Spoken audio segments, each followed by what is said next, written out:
Yes. अब करिए sir. Sorry, आपको कोच नहीं बना पाया था। Thank thank you. You sir, thank thank you, you welcome, good सभी मॉर्निंग। को नमस्कार, गुड मॉर्निंग। रियली सर, सभी लोग जब सुबह सुबह मिल जाते हैं जूम पे, सारे लीडर को देखने का जो अवसर मिलता है, ये बड़ा सौभाग्य की बात है। दूसरी चीज है, आप जो बीच बीच में ऐसा गाना लगा देते हो सुबह सुबह, जितना भी मन दुखी होता है वो पूरा आनंद में भर जाता है, गदगद हो जाते हैं सभी लोग। ये आपका बड़ा खासियत है। गाना तो नहीं है खान सर, साहब, भजन है वो। भजन है वो। भाई आप जो भी बोलो, गाना बोलो, भजन बोलो, कुछ भी बोलो, जहां में मन आनंद हो जाता है, प्रसन्न हो जाता है, वो चीज आप लगा देते हो। वो कुछ भी हो किसी को जिसमें, अच्छा, चलिए दादा आगे है क्या? सर, दादा है अभी? देखता हूँ, देखता हूँ सर। तो डायरेक्ट दादा सुनने ही आ नहीं। गए क्या? नहीं आए सर। हाँ, ओके, दादा ठीक नहीं है। आए तो हैं। फिर हम थोड़ा साथी लोगों से बात कर लेते हैं। कल ही बात हो रहा था वैके सर के साथ, हमारा जूम सेशन के बारे में। तो बोले बहुत जल्दी हम शेड्यूल बना रहे हैं, सारे लीडर को इनवाइट करेंगे। तब तक आप सुबह थोड़ा दादा आते तक लोगों से बातचीत करते रहिए, और दादा को जो जिम्मेदारी दिया गया है, दादा जो जिम्मेदारी लिए वो भी लेंगे। बाकी सारे लीडर को भी हम सुनेंगे टाइम टू टाइम। तो सर, ऐसा है कि जीव, जो जितने सारे संसार में हर प्रकार का जीव जो होते हैं, जो चीज उनको करने का मन होता है और जिसमें उनको आनंद प्राप्त होता है, वही काम केवल करते हैं। कोई छिपा के करता है, कोई दिखा के करता है, लेकिन जिसमें आनंद आता है, और वो आनंद पाने के लिए ही जीव अपना कर्म में, जीवन में अपने आप को शामिल करता है। हर कोई, आपको जूम आनंद लग रहा है इसलिए आप जूम स्टार्ट कर रहे हैं। किसी को जूम सुनने के लिए पसंद होता है तो जूम में आता है। किसी को डेमो में पसंद है तो डेमो पे जाता है। किसी को फिल्म का गाना सुनना पसंद है। हर वो व्यक्ति वो सारे काम करते हैं जिसमें उनका आनंद आता है। आनंद प्राप्ति के लिए ही जीव का सृष्टि हुआ है, ऐसा मान के चलिए। हमारा जो आध्यात्मिक दर्शन है, वो बोलते हैं, उसी में एक वाक्य है, अभी मेरे को खास, आनंदात इमानि भूतानि जायंती। आनंद से ही पृथ्वी सृष्टि हुआ, और हर कोई व्यक्ति आनंद प्राप्त करने के लिए हर वो सारे काम करता है। जहां में खुशी और जहां में आनंद मिलता है, वो सारे काम केवल ही केवल होता है। किसी साइंटिस्ट के पास जाइए, उस उनको बोलो कि सर आइए हमारा जूम पे, वो क्या रुचि दिखाएगा? उसको कुछ भी मजा नहीं आएगा, है ना। कोई मैथमेट टीचर को बोलोगे कि चलिए आप इंग्लिश पढ़ाइए, उसको कोई मजा नहीं आएगा, कोई आनंद नहीं आएगा।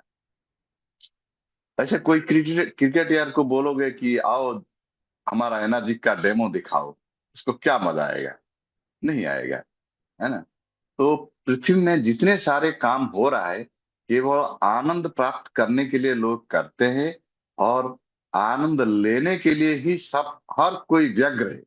हर कोई, लोग बोलते हैं ना बीच बीच में कि आनंद, मुझे मजा नहीं आया। तो मजा नहीं आने का कारण है कि उसका जो पसंदीदा काम है वो हो नहीं पा रहा है। कोई गुस्सा कर रहा है, कोई दुखी है। इसका रीजन भी यही है कि वो चीज उनको नहीं मिल रहा है। तो चलिए दोस्तों, साहब ने भजन बोले, भजन बोल दिया और मैंने गाना बोल दिया। उसी बीच वही हुआ कि आनंद भजन में आया, वो भजन हो गया। और जो चीज आनंद होता है, लेकिन आपको ये सिलेक्शन के लिए बहुत बहुत धन्यवाद। कि आप गाना बोलो या भजन बोलो, जैसे ही वो कान में आता है, मन तो एकदम गदगद हो जाता है। Okay, thank you. तो सर, हम लोग कुछ ना कुछ छोटा छोटा टॉपिक लेकर आते हैं और उसी पे चर्चा करते हैं। जैसे कि हम लोग बात कर रहे थे लास्ट कुछ दिन पहले, कल भी एक छोटा सा टॉपिक होता है। ऐसे मेरा आज एक टॉपिक है कि आप बिजनेस करने आए हो, तो पहले आनंद में आए हो या दुखी में आए हो, खुद को पूछ लीजिए। मजबूरन आए हो या खुशी खुशी आए हो। अगर आपको डेमो देने में मजा आ रहे हो, एनर्जी करने में मजा आ रहे हो, तो बहुत बढ़िया। नहीं आ रहा है तो फिर न आने का वजह भी ढूंढ लीजिए, और जो चीज आनंद आ रहा है उसी में लग जाइए, बाकी चीज को इग्नोर करो। ये मेरा लाइफ का फिलोसफी है। मुझे अगर मजा नहीं आ रहा है तो फिर मैं, आनंद नहीं आ रहा है तो फिर वो चीज मैं कभी नहीं करता हूँ। तो बस हम सभी लोग हर एक काम को जिम्मेदारी के साथ करते हैं। कुछ चीज होता है जो हमारे जिम्मेदारी में होता है, तो हम वहाँ अपना आनंद की बात नहीं करते। मेरे जिम्मेदारी है इसलिए हम लोग कर रहे हैं। लेकिन बिजनेस जिम्मेदारी के साथ आनंद में करना चाहिए। और दादा आगे, बहुत बढ़िया। तो हम दादा आ लोग, गए सर। हाँ ठीक ठीक, बिल्कुल बिल्कुल। दादा आगे, दादा को सुनते हैं। हमारी यस। जिम्मेदारी ये है कि हम सुबह उठे, जिम पे अटेंड करें, दादा का सारे एडवाइस को रिसीव करें, जितने सारे अपलाइन है, जो जो चीज बता रहे हैं, या हमारा सिस्टम जैसे जैसे बता रहे, वैसे वैसे हम अपना काम को करते रहेंगे। तो दादा को मन सौंपते हैं सर। वेलकम थैंक यू दादा। सर। मैं सब दोस्तों, मैं सभी को 1 मिनट के लिए अनम्यूट कर रहा हूँ। आप दादा का स्वागत करिए। वेलकम दादा, good morning. Good morning sir. Welcome welcome sir. दादा, good morning. Good morning sir. दादा good good morning. Morning. Good morning दादा गुड मॉर्निंग दादा गुड मॉर्निंग मॉर्निंग दादा। दादा। Good morning sir. मॉर्निंग दादा good morning. Good morning good morning good good morning. Morning दादा। Call कर रही है वह उत्तर नहीं दे रही है। गुड मॉर्निंग दादा। कृपया गुड कुछ मॉर्निंग मॉर्निंग। समय सर। पश्चात प्रयास करें। एक दादा दो गुड मिनट मॉर्निंग। रुकिए। और थैंक यू दादा, थैंक यू दोस्तों, थैंक यू। दादा गुड थैंक यू मॉर्निंग। सभी लीडर लोगों का, सभी मातृशक्ति का बहुत बहुत धन्यवाद। वेलकम दादा, गुड मॉर्निंग, सुप्रभात, गुड नमस्कार। मॉर्निंग सभी को, गुड मॉर्निंग, सुप्रभात। और वाह वाह वाह, कितना बढ़िया सब चल रहा है। सुबह motivation, mind setting, goal setting, और उसके बाद एक लेक्चर हमारा हेल्थ पे होता है। मतलब ट्रू फाइनेंशियल हेल्थ पे डेली बात हो रहा है, और ट्रू फिजिकल हेल्थ पे डेली बात हो रहा है। और फिजिकल हेल्थ अच्छा होगा तो मेंटल हेल्थ भी अच्छा होगा। और कल तो एक बहुत बड़ा उपलब्धि रहा। और हम कल इंदौर में बहुत बड़े साइकाट्रिस्ट से मिले, जो कि कॉलेज में डीन है, मेडिकल कॉलेज में। और वो जो है जाने माने साइकाट्रिस्ट हैं मध्य भारत के। और जब कल उनसे मिले, हमने उनसे बात किया कि हम क्या करते हैं, तो उन्होंने हमको कल इनविटेशन दिया कि आप आइए, और ये सारी जो बातें हैं, हमारे लड़के जो एमबीबीएस बन रहे हैं उनको आप ये सब सिखाइए। मर्म, योग, पानी, और ये सब चीजें अब डॉक्टर्स लोग जो है वो सीखेंगे, और उनको सिखाना है। तो एक क्लास होने वाली है अभी, और ये सलंग होती रहेगी, जिसमें जो मेडिकल स्टूडेंट्स हैं वो इन सब चीजों को सीखेंगे, और ये सिखाएगा हमारा वाव फाउंडेशन। तो ये बहुत बड़ा एक मिरेकल उपलब्धि कि जो है मेडिकल स्टूडेंट्स भी अब इन सब बारीकियों को जानेंगे, समझेंगे, जो भी वो मतलब पढ़ रहे हैं, सीख रहे हैं, जो भी उनका कोर्स है उसके अलावा। और इससे फायदा क्या होगा, इससे पेशेंट जल्दी जल्दी ठीक होने लगेंगे। तो जो भी बंदा आगे जाके डॉक्टर बनेगा एमबीबीएस के बाद, जो उसका स्पेशलाइजेशन चल रहा है, एमडी चल रहा है, किसी का क्या चल रहा है, तो वो जो है उसकी लोकप्रियता बढ़ेगी, उसकी पॉपुलैरिटी बढ़ेगी, और उसका बट नेचुरल है, उसका बिजनेस भी बढ़ेगा, क्योंकि वो कुछ ऐसा जानता है जो बाकी दुनिया के डॉक्टर्स नहीं जानते। तो ये पहला प्रयोग इंदौर में भी होने वाला है बहुत जल्द। और जो है ये वाव के सानिध्य में होने वाला है। हम उनको डॉक्टर्स को का जो ट्रेनिंग लेंगे, तो ये एक बहुत बड़ा उपलब्धि जो है ये हमें कल मिला है। तो इस प्रकार से, एक दो मिनट, हम देखते हैं कि ये जो हमारे सेशंस हो रहे हैं, देखिए दोस्तों, जूम पे आना, कल जैसे हमने बोला था कि हम रामचरित मानस आधारित भोजन शैली में डिफाइन करेंगे, क्योंकि बहुत सारे क्वेश्चंस आते हैं लोगों के। किसी का क्या, किसी के लीवर में पस हो रहा है, तो किसी को थायराइड हो रहा है, तो किसी को क्या। और ये जो चीजें हैं सारी,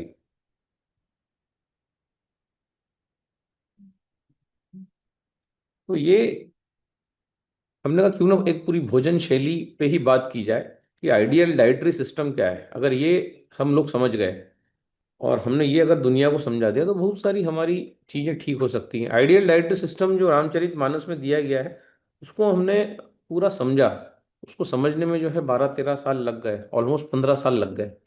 लेकिन उसको जब से उस सिस्टम को फॉलो करना चालू किया, मुझे लगता है 20 साल हो गए होंगे। मैं कभी डॉक्टर के वहां नहीं गया, मैंने जो है कोई गोली नहीं खाई, मैंने कोई कुछ भी नहीं किया। मतलब वो सिस्टम इतना पावरफुल है, इतना इफेक्टिव है कि ना तो कभी पथरी हुई, ना गॉल ब्लैडर में पथरी हुई, ना कभी फैटी लीवर हुआ, ना कभी जो है वजन बढ़ा। मतलब जैसा वजन है वैसा के वैसा जो है। तो ये इस सिस्टम की जो है खूबी है, खासियत है। तो एक्चुअली सिस्टम क्या है या सीता रसोई क्या है, जैसे सीता रसोई का तो आयोजन अभी होने ही वाला है, हमारे बहुत सारे प्रोग्राम इंदौर में भी होने वाला है। सो व्हाट इज सीता रसोई, और कैसे आदमी बीमार नहीं पड़ता, और ये ऐसा क्या सिस्टम है। और ये जो बताया गया अंग्रेजों द्वारा कि सुबह राजा जैसा खाओ, शाम को भिखारी जैसा खाओ, है ना, ये क्या ये सिस्टम सही है, या हमारे जो 10,000 साल पुराने ग्रंथों में जो वर्णित है वो सही है। तो मैंने पाया जब मैंने इसको अप्लाई किया तो मेरा बीमार पड़ना ही बंद हो गया, बीमार ही नहीं पड़ा, है ना। तो न कभी कोई गोली लेना पड़ा, हाँ नॉर्मल सर्दी खांसी बुखार कभी आ जाए तो वो बात अलग है, लेकिन कोई क्रॉनिक बीमारियां, घुटना खराब हो रहा है तो L4 L5 में गैप आ गया, या इस प्रकार की कोई भी चीजें, तो वो ये कुछ भी नहीं हुआ। तो कहने का मतलब है कि ये सिस्टम मतलब काम करता है, लाखों करोड़ों लोग इसको फॉलो करके ठीक हुए हैं। So let us see the chats, 2 minute के लिए चैट देख लेते हैं और उसके बाद कोई क्वेश्चन हो तो यहाँ देख लेते हैं क्या है। जय जोहार सभी को, सभी को वेलकम, नमस्ते, प्रणाम। सभी को मेरा यहाँ से कोटि कोटि प्रणाम, अभिनंदन। और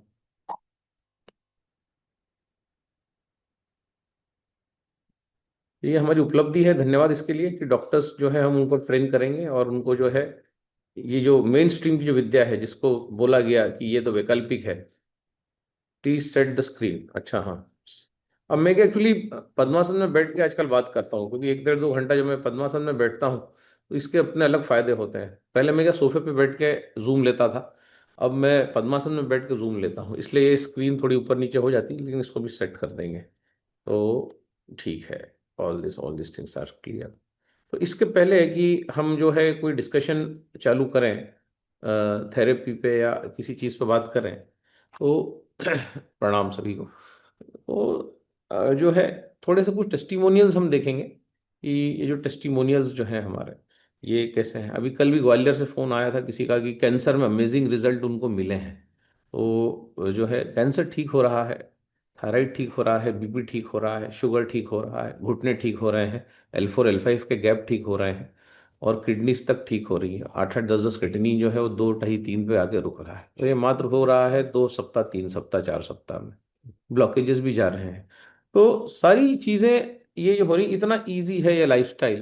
तो हम इसलिए इसका प्रमोशन हमने सोचा कि आपके साथ ये अद्भुत ज्ञान शेयर करें, क्योंकि जो है मेरा एक फिलॉसफी है, मेरे पास में कुछ भी रखता नहीं हूँ, सोचता हूँ जो अच्छी चीज़ है वो दे दूँ। हाँ, बुरी चीज़ देने में मतलब नहीं है, क्योंकि क्या है, पता चला कि बुरी चीज़ देने में, ट्रांसफर करने में बिगाड़ा हो जाए, लेकिन जो अच्छी जो चीज़ें हैं वो आप तक पहुंचना चाहिए। तो जितना मुझे आता है और फिर जितना मेरा अनुसंधान है, जितना मैंने रिसर्च किया है, उस रिसर्च जो है उस पे भी ये एक दिन में खत्म होने वाला टॉपिक नहीं है कि रामचरितमानस आज खत्म हो जाएगा। लेकिन जो भी यहाँ पर नए लोग आए होंगे, पीड़ित होंगे बीपी से, थायराइड, शुगर से, तो उनको आज एक मैसेज है कि ऐसा जो कहा गया है कि दमादम के साथ जाएगा, शुगर की गोली जीवन भर खानी पड़ेगी, और बहुत सारी ऐसी ऐसी कुछ कुछ चीजें, तो ऐसा कुछ भी नहीं है। जो है हर चीज जो है क्यूरेबल है, रिवर्सेबल है। सो इसके पहले कि हम स्टार्ट करें जो है इस सत्र को, हम जो है 2 3 टेस्टिमोनियल्स लेते हैं, और उसके बाद हम इस सिस्टम को, इस डाइटरी सिस्टम को जानेंगे। उसके बाद अगर किसी के क्वेश्चंस हो हम उनको भी लेंगे। सो आप सभी का एक बार फिर वेलकम है, जय श्री राम। और हम प्रारंभ करने जा रहे हैं दुनिया की अद्भुत पैथी पे चर्चा, है ना, रामचरितमानस आधारित भोजनशैली मानस योग साधना। जैसे हमारा गीता में कहा गया है ना, आपका ये तप सेवा सुमिरन, ये रामचरितमानस में कहा गया है। और गीता में आपका ज्ञान यज्ञ तप, और आपके क्रिश्चियनिटी में फास्टिंग चैरिटी प्रेयर, उसके बाद आपके इस्लाम में रोजा ज़कात नमाज। तो ये जो तीन जो चीजें हैं, रोजा ज़कात नमाज, फास्टिंग चैरिटी प्रेयर, तप सेवा सुमिरन, दान यज्ञ तप, ये सारे हमारे जो फंडामेंटल्स हैं, ये बात एक ही बोल रहे हैं कि जो है इन तीन सूत्रों के अलावा जीवन में कुछ भी नहीं है। सारे धर्म यही बोल रहे हैं। रोजा ज़कात नमाज जो इस्लाम है वो मानता है, क्रिश्चियन मानते हैं फास्टिंग करिए, चैरिटी करिए, प्रेयर करिए। तो रामचरितमानस बोलता है तप सेवा सुमिरन। अब मतलब अभी कैसे ये साधना काम करती है, फिर इसका नाम दिया गया मानस योग साधना। तो कैसे कैसे क्या क्या फंडामेंटल्स हैं, सारे एक ही हैं। सारे धर्मों में एक ही बात कही गई कि अपने शरीर का खूब ध्यान रखिए। और जो है शिव ने भी कहा है कि ये तंत्र में कि शरीर एक यंत्र है, और इस यंत्र को अगर हम सीख गए ढंग से, आपका सुचारू रूप से चलाना, मेंटेन करना, इसमें क्या डालना है क्या नहीं डालना है, क्या डालने से क्या परिणाम हो सकते हैं, तो हम कैजुअली जो लेते हैं, बहुत हम हल्के में शरीर को लेते हैं, ये लेना हम बंद कर देंगे। और शरीर अगर आपका ठीक हो गया तो वो जो फीलिंग आती है, तो आज वही सब चीजें शेयर करना है कि शरीर को सभी लोग यहाँ जो बैठे हैं 428 लोग, ये जो है कैसे जो है साइनस बीमारी के बारे में बताएं। हम बताएंगे, सारी चीजें बताएंगे, साइनस बीमारी, ये वो सारी चीजें, बहुत सारी चीजों पे बात होगी। सबसे पहले कुछ टेस्टिमोनियल से प्रारंभ करते हैं ताकि थोड़ा सा माहौल बने, उसके बाद जो है इस प्रति पर डिस्कशन करेंगे।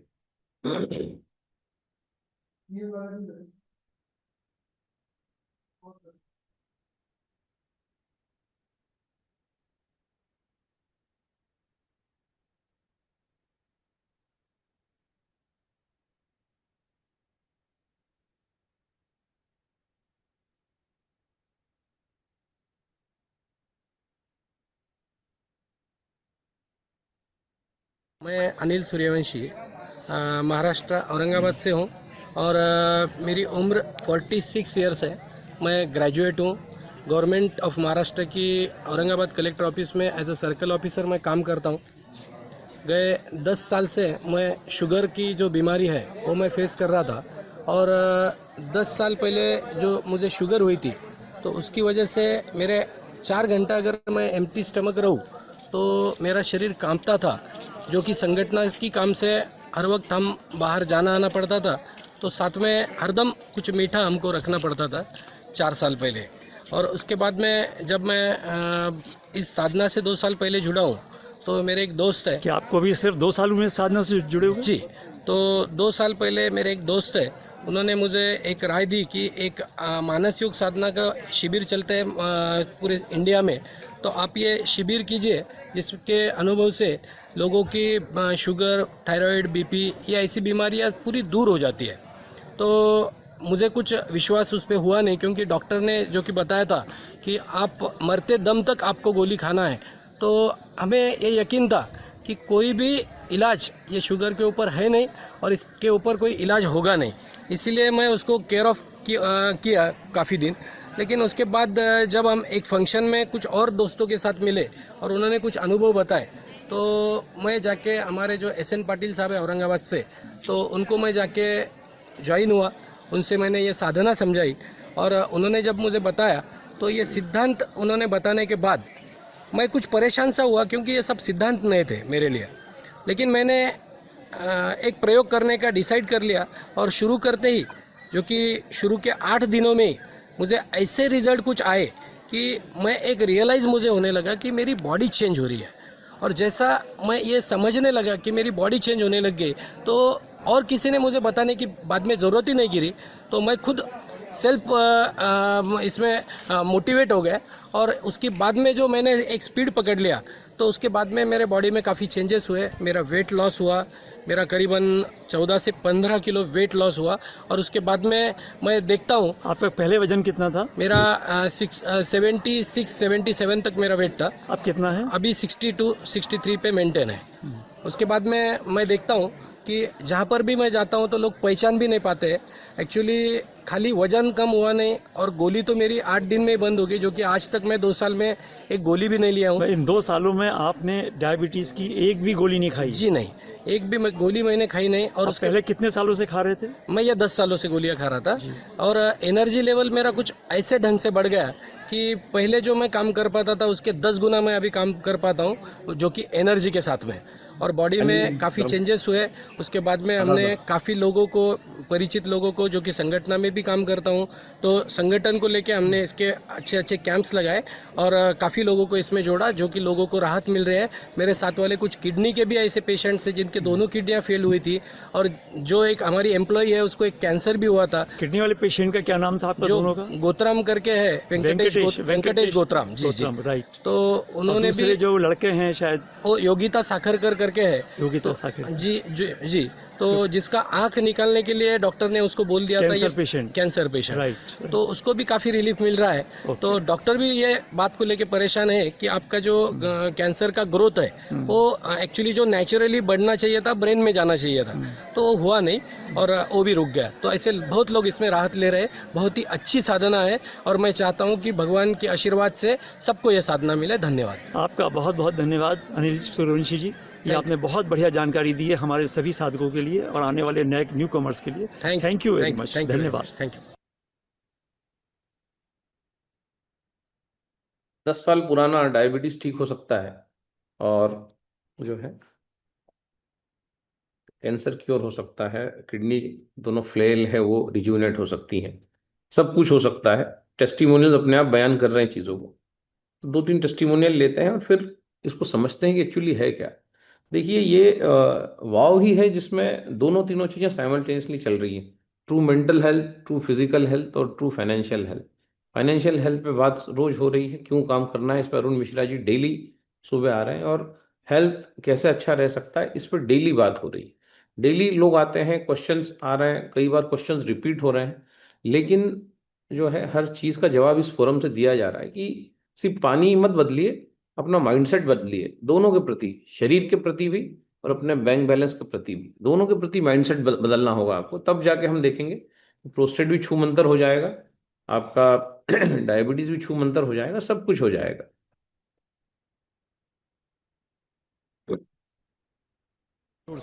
मैं पीपी सिंह और जो फतेहगढ़, मैं पीपी सिंह फतेहगढ़ से आया हूँ।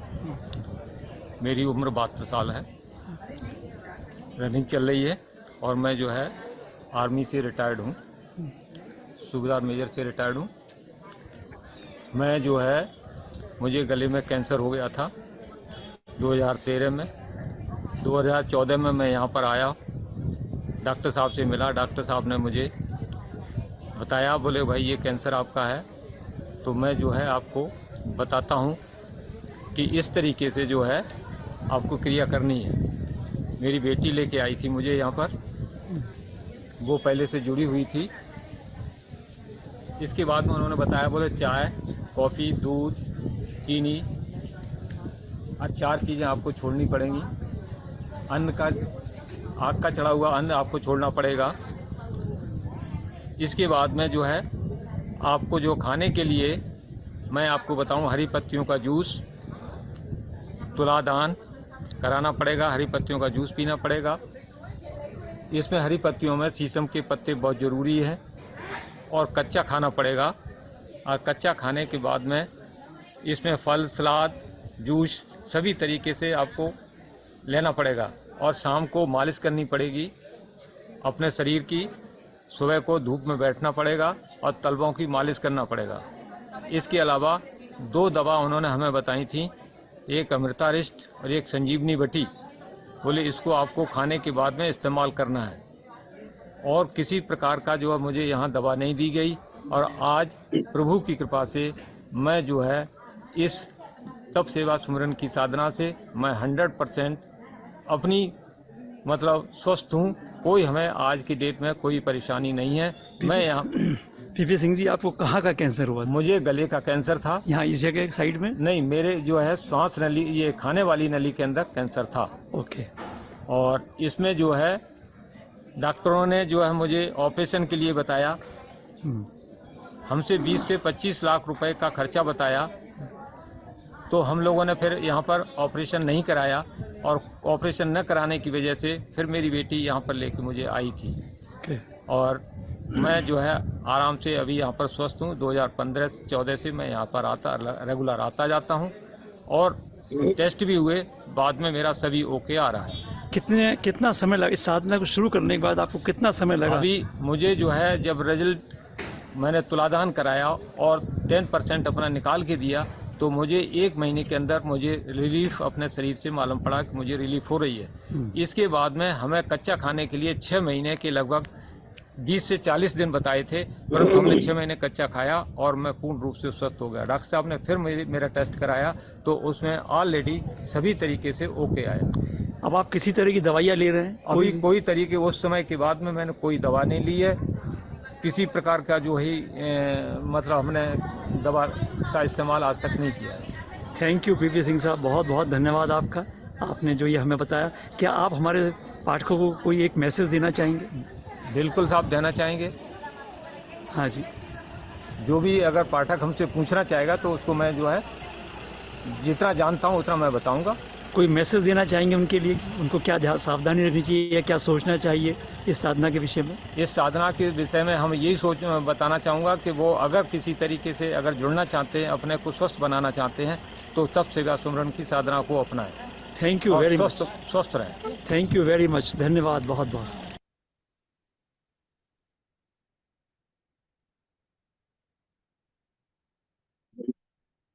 तीसरा टेस्टिमोनियल लेते हैं वापस कैंसर का।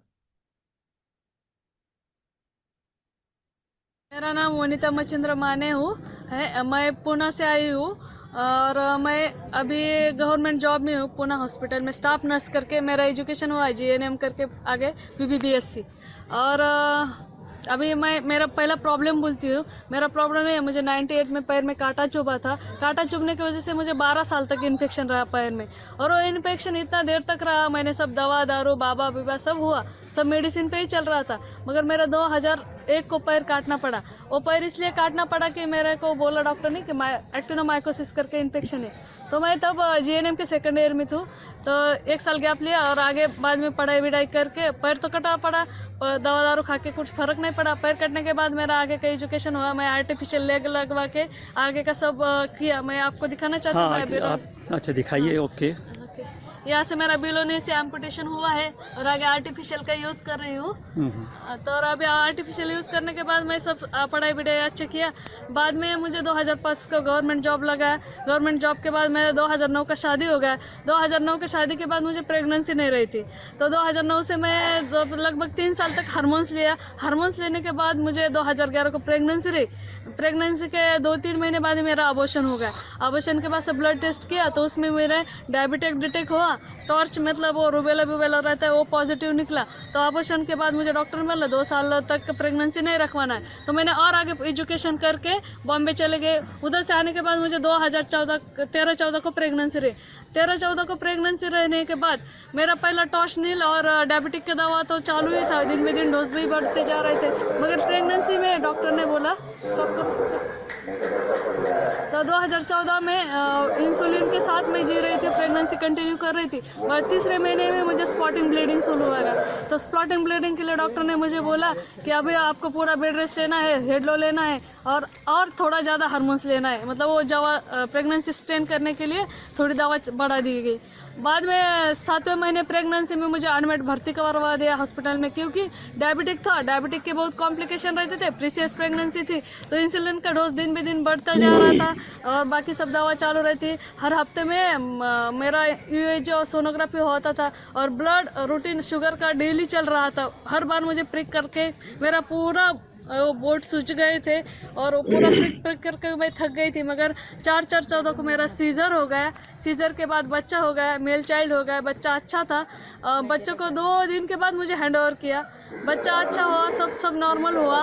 मैं फिर अच्छा नॉर्मल रूटीन लाइफ जग रही थी। तो मेरा बच्चा स्कूल भी जाने लगा। 2017 को मतलब 2011 से तो अभी 2017 तक तो डायबिटिक का मेडिसिन दिन में दिन बढ़ जा रहा था। और 2017 को अगस्त में अचानक मेरे पेट में दर्द होने लगा।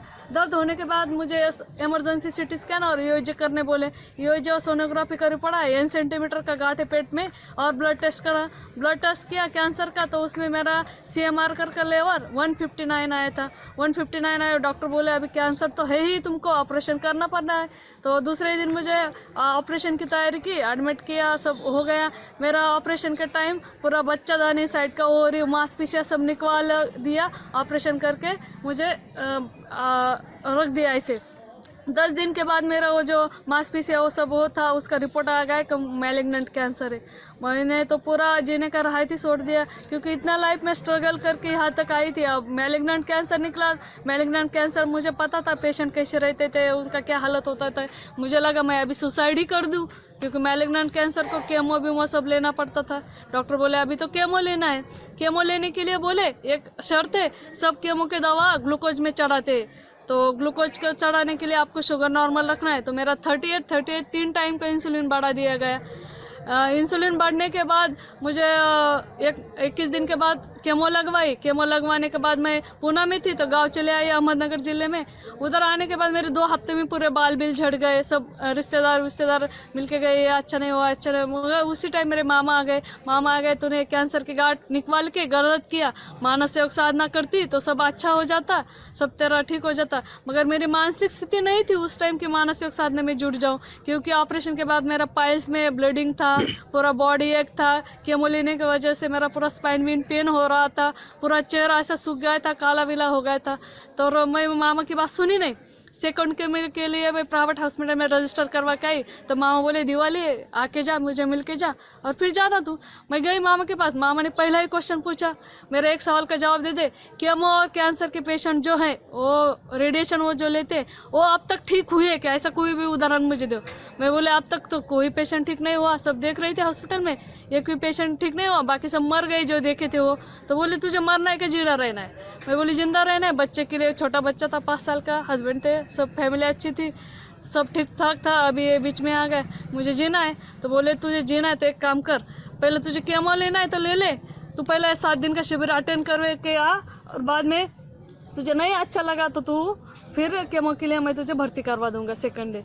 मैं गई, नासिक में शिविर था 24 अक्टूबर 2017 को शिविर में गई। 24 अक्टूबर 2017, इसका मतलब है एग्जैक्टली 1 साल पहले। हाँ 1 साल पहले। हाँ सर, करेक्ट 1 साल पहले। 1 साल के अंदर ही हुआ आपको सब साधना शुरू करें? हाँ 1 साल हुआ मुझे साधना शुरू करे हुए। तो मैं गई शिविर में, जाते समय पूरा इंसुलिन डोज, मेडिसिन, खाना पीने का सब सामान लेके साथ मेरे साथ में मेरे केयर टेकर भी लेके गई, क्योंकि कुछ भी हो सकता है, इमरजेंसी डायबिटिक हो तो केमो लिया था।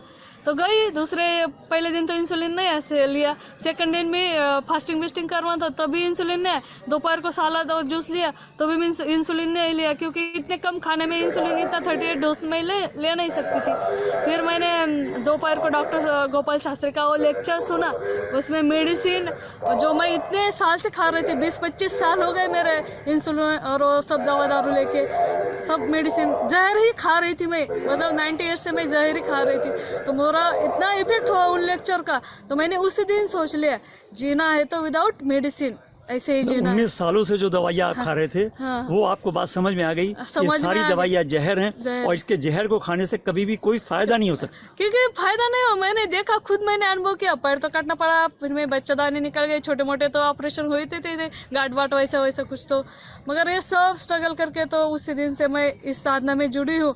और जैसा शास्त्री जी ने बोला उसी सिस्टम से चल रही हूँ। वो जो बोलते हैं 2 टाइम नियमा, स्नान, ध्यान, सुमिरन, वो सब सिस्टम फॉलो किया है और अब मैं एकदम टकाटक ठीक से हूँ। Oh very nice. और मेरा जो मैं आपने बोला नहीं, मैं गवर्नमेंट में जॉब में हूँ, तो मुझे वो सब रिपोर्ट फॉलोअप करना पड़ता है ऑफिस में। तो हर 3 महीने आपको रिपोर्ट लेके देनी पड़ती, नहीं तो तनख्वाह रुक जाएगी। तनख्वाह रुक जाएगी और फिर वो बुला के लेंगे आपका कुछ भी सबमिट नहीं हुआ। तो मैं हर 3 महीने में जो मेरा कैंसर का लेवल था, CMR का और ये जो CT स्कैन का रिपोर्ट फॉलो कर रही थी। तो मेरा अभी कैंसर लेवल का जो CMR का टेस्ट है, वो मेरा पहले ऑपरेशन के पहले 159 था, अभी मेरा 28 और 33 ऐसा ही चल रहा है, इस रेंज में चल रहा है। और सोनोग्राफी, CT स्कैन वो सब नॉर्मल है। और शुगर का बोले तो मैंने ना दवा खाए तो मुझे कुछ भी तकलीफ नहीं। तो पिछले 1 साल में जब से आपने साधना शुरू करी है तब से अब तक किसी भी तरह की कोई दवा, शुगर की या कैंसर की या किसी भी और चीज की कोई भी दवा नहीं खाई? नहीं, कुछ भी नहीं। बहुत बढ़िया, धन्यवाद। एकदम ठीक।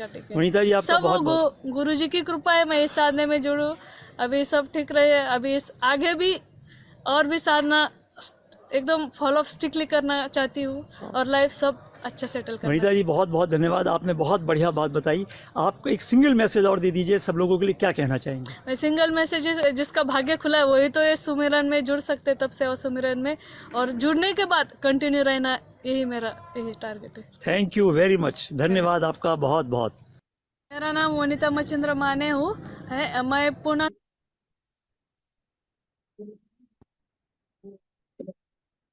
कहने का मतलब है कि डायबिटीज जा रहा है, कैंसर जा रहा है, लोगों के हाथ पैर कट रहे हैं, और हम देखते हैं कि ऐसी पैथीज मौजूद है भारत में जो रिवर्स कर रही, रिवाइव कर रही हैं। तो क्या आप लोग इस पैथी को जानने में इंटरेस्टेड हैं क्या?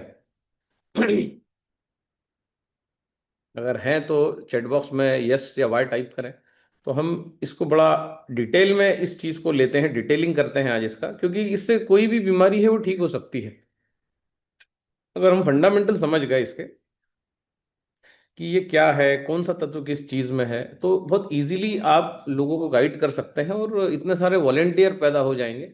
आज 500 लोग यहाँ पर इस सत्र में है। क्वेश्चन आंसर तो हम लेते ही हैं, सर्दी, खांसी, जुकाम, लीवर, किडनी, ये वो बहुत सारी चीजें हम लोग जो है बात करते ही हैं इस सत्र के बाद। लेकिन अगर जो सिंपल चीजें अगर हम समझ जाएंगे, है ना, रोजा, ज़कात, नमाज, फास्टिंग, चैरिटी, प्रेयर, तप, सेवा, सुमिरन और यज्ञ, दान, तप, ये जो गीता में आपका वर्णित है, जो बाइबल में वर्णित है, जो कुरान में वर्णित है, तो ये सब क्या चीजें हैं, है ना, ये अगर आप थोड़ा सा समझ जाएंगे तो बड़ी जबरदस्त तरीके से आपको जो है इसमें फायदा हो सकता है।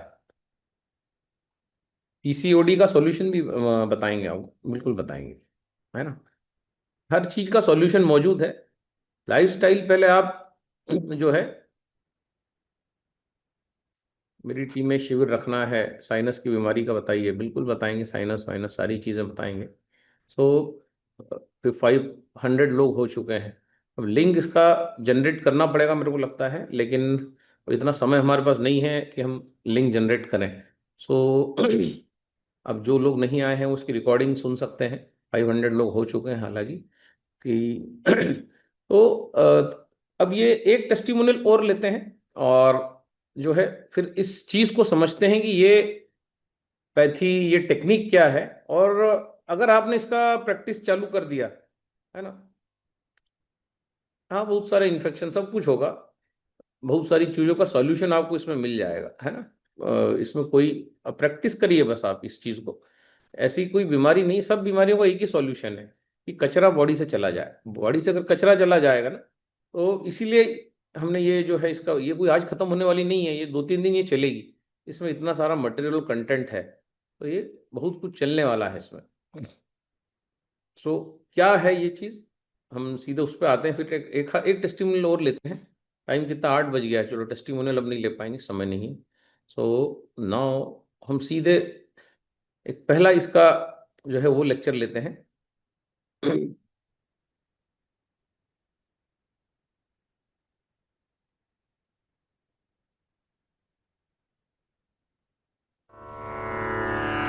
भवानि शंकरौ वंदे श्रद्धा विश्वासरूपिणौ याभ्यां विना न पश्यन्ति सिद्धाः स्वान्तः स्थमीश्वरम्।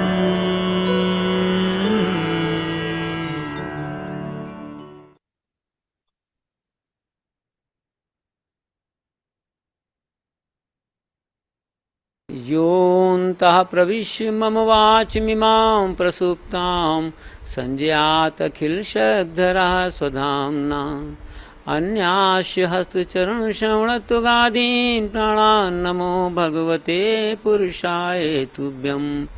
वन्दे बोधमयं नित्यं गुरुं शङ्कररूपिणं यमाश्रितो इव क्रोपी चंद्रः सर्वत्र वंदते। श्री रामचरितमानस में जगत गुरु शिव के द्वारा जो मानस योग साधना दी गई, उसका एक मुख्य पार्ट ये है, सिद्धांत ये है कि भोजन से शक्ति का संबंध नहीं है। भोजन जो सारा प्राणधारी लेता है, मनुष्य लेता है, यह समझ कर लेता है कि भोजन से शक्ति आती है। लेकिन मानस का यह मानना है कि भोजन से शक्ति का संबंध नहीं है, ये केवल शरीर के निर्माण का तत्व है। जो शरीर में रोग हो रहा है उसका कारण मल का संचय हो जाना है। अगर ये मल शरीर से बाहर नहीं निकल पाया तो फिर कोई ना कोई रोग होने ही लग जाएगा। मॉडर्न मेडिकल साइंस कहती है कि जम्स थ्योरी है या सिम्टम्स होते हैं, उसके मुताबिक वो रोग का नाम देते हैं।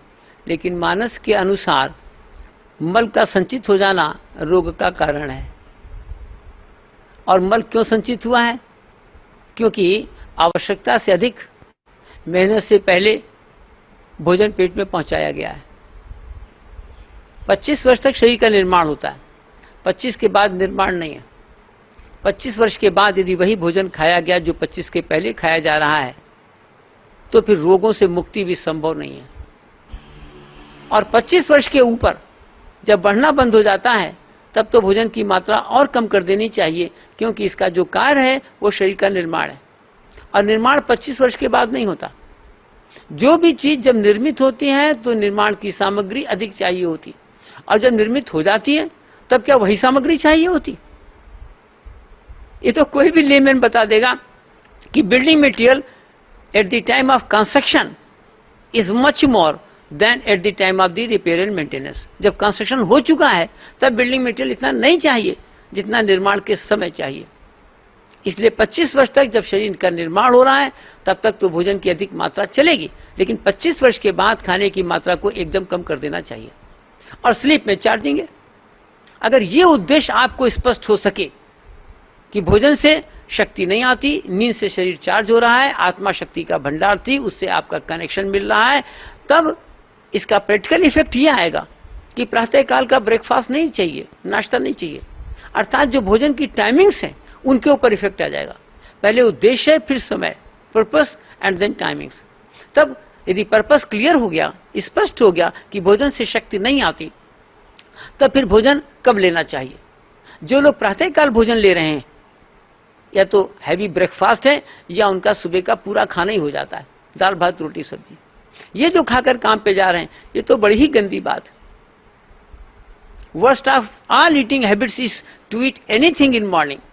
सब मानवता की सबसे गंदी आदत है सुबह का नाश्ता। लेकिन मैं क्या बताऊं, जिन जिन देशों में जा रहा हूं और जिन जिन जातियों संप्रदाय के लोगों से बात कर रहा हूं, मुझे तो हैरानी होती है कि सुबह से सब लोग खा रहे हैं। पहले वर्क है, फिर फूड है, फिर रेस्ट है। Work is the biological justification for food. Sleep में बॉडी चार्ज हो गई है, इसलिए सुबह से खाने की आवश्यकता नहीं है। तब समय होना चाहिए, दोपहर तक कुछ नहीं। इसको कहते हैं आकाश तत्व। सुबह से इसलिए भी नहीं खाना है कि यदि खाने से ताकत का संबंध होता तो हजम होने के बाद ही तो ताकत आएगी ना। और हजम मिनटों में नहीं, घंटों में होता है। इसका अर्थ यह हुआ कि 9 बजे के लगभग खाया हुआ नाश्ता, जिसको आप कहते हैं नाश कर देने वाला, अगर ताकत होती तो 4-5 घंटे के बाद आनी चाहिए, अर्थात 1 बजे के लगभग। लेकिन 1 बजे तो फिर से लंच शुरू हो जाता है ना, टिफिन खुल गया। चाहे वो बिजनेसमैन हो, चाहे वो ऑफिसर क्लास हो, एग्जीक्यूटिव हो, चाहे वो जुडिशियल ऑफिसर हो, एनीबडी, सबका लंच का टाइम हो गया 1:30 से 2:30, और सबके टिफिन के डिब्बे खुल गए। और सबने जब लंच लिया तो फिर से जान में जान आ गई। ये तब हजम नहीं हुआ। अगर आप उस समय थोड़ा सा ठहरें, सोचें, अगर ताकत होती तो हजम होने के बाद आएगी ना। हजम तो 4-5 घंटे के बाद होगा, से अराउंड 5:30, 5:30-6 के लगभग। तो उस समय तो फिर से कमजोरी आ गई, फिर से आपको स्नैक्स चाहिए, कुछ ना कुछ कॉफी चाहिए, चाय चाहिए। अब अगर ताकत होती तो रात तक आनी चाहिए थी, लेकिन रात तक तो आपको फिर से कमजोरी आ गई। फिर 9 बजे के लगभग तो डाइनिंग टेबल सब डोंगों से सजी हुई है और आप खाने के ऊपर टूट पड़े, क्या पावे और क्या खा लें। लेकिन खाने के बाद, रात के खाने के बाद अब आपको ताकत नहीं आई, अब तो आप काम पे जाना ही नहीं चाहते। अब तो आप सोचते हैं कि खाना खा लिया, काम नहीं हो पाएगा। वही प्रातःकाल 9 बजे कह रहे थे कि मुझे खाने को 2 काम पर जाना है, और यही रात को 9 बजे कह रहे हैं मैंने खाना खा लिया, अब काम नहीं हो पाएगा। कैसा ये अद्भुत करिश्मा है। यदि भोजन से शक्ति होती तो रात को नहीं आती क्या? रात का खाना खाइए, काम पे जाइए, सोने की जरूरत क्या है? अगर सोने को न दिया जाए किसी को, 12 बजे रात को काजू का हलवा खिलाया जाए, बादाम का जूस पिला दिया जाए, 2 बजे रात को, 4 बजे खूब गाढ़ा गाढ़ा दूध पिला दिया जाए, लेकिन सोने को न दिया जाए, तो क्या अगले दिन काम कर पाएंगे? इतना स्पष्ट है ये फिनोमेना, और ये आपके जीवन की अनुभूति है। इसमें मेडिकल साइंस क्या करेगी? इसमें न्यूट्रिशनिस्ट ऑफ द वर्ल्ड क्या करेंगे? ये तो रोज 24 घंटे में 5-6 घंटे आप सो रहे हैं भाई, सोने में आपकी बॉडी चार्ज हो रही है। इतना कॉमन सेंस है कि क्यों नहीं समझ में आ रहा है? स्लीप में चार्जिंग है। इसलिए फिर टाइमिंग ही होगी फूड की कि सुबह से खाना बंद हो गया, क्योंकि खा तो आप इसलिए रहे थे कि ताकत देगा। अगर ये सिद्ध हो गया कि रात को एनर्जी आ गई है, तो फिर सुबह से खाने की आवश्यकता कहां रही? तब फिर कब खाएं? दोपहर तक आपकी कोशिकाएं कुछ टूट गई। जब आप मेहनत करते हैं 2 चीज का नुकसान होता है, एक कोशिकाएं टूटती हैं और एक एनर्जी कम होती। एनर्जी के लिए तो सोना होगा, और कोशिकाएं टूट रही उसके लिए खाना होगा। तो 12 बजे तक आपने मेहनत किया, कम मेहनत किया तो 12 बजे रॉ ईटिंग कर ली, अनकुक्ड पत्ती और फल, सैलेड्स एंड फ्रूट्स रॉ। रात तक ज्यादा काम किया तो रात में फिर ज्यादा खाना हो गया, तो वो हैवीएस्ट मील हो गया, सब्जी और रोटी दाल चावल, अर्थात 1 मेन मील इन नाइट, दाल भात रोटी सब्जी, ये रात को हो गया। क्योंकि रात को हैवीएस्ट मील पहुंचा है आफ्टर मैक्सिमम वर्क। दिन भर आपने काम किया तो रात को हैवीएस्ट खाना खाया, क्योंकि कोशिकाएं ज्यादा टूट गई दिन भर काम करने के बाद। तब रात को आप फिर खाने के बाद सो गए, क्योंकि heaviest meal of the day पहुंचा। खाने के बाद फिर जगने की आवश्यकता नहीं, खाने के बाद तो सो जाना चाहिए, क्योंकि जब आप खाना खाते हैं तो एनर्जी खींचता है खाना।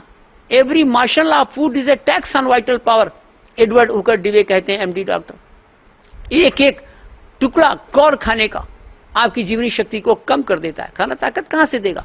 तो जब वो खाना आमाशय में पहुंचेगा, छोटी आंत में पहुंचेगा, वो एनर्जी खींचेगा for its digestion, assimilation and excretion. Energy कहां से दे देगा?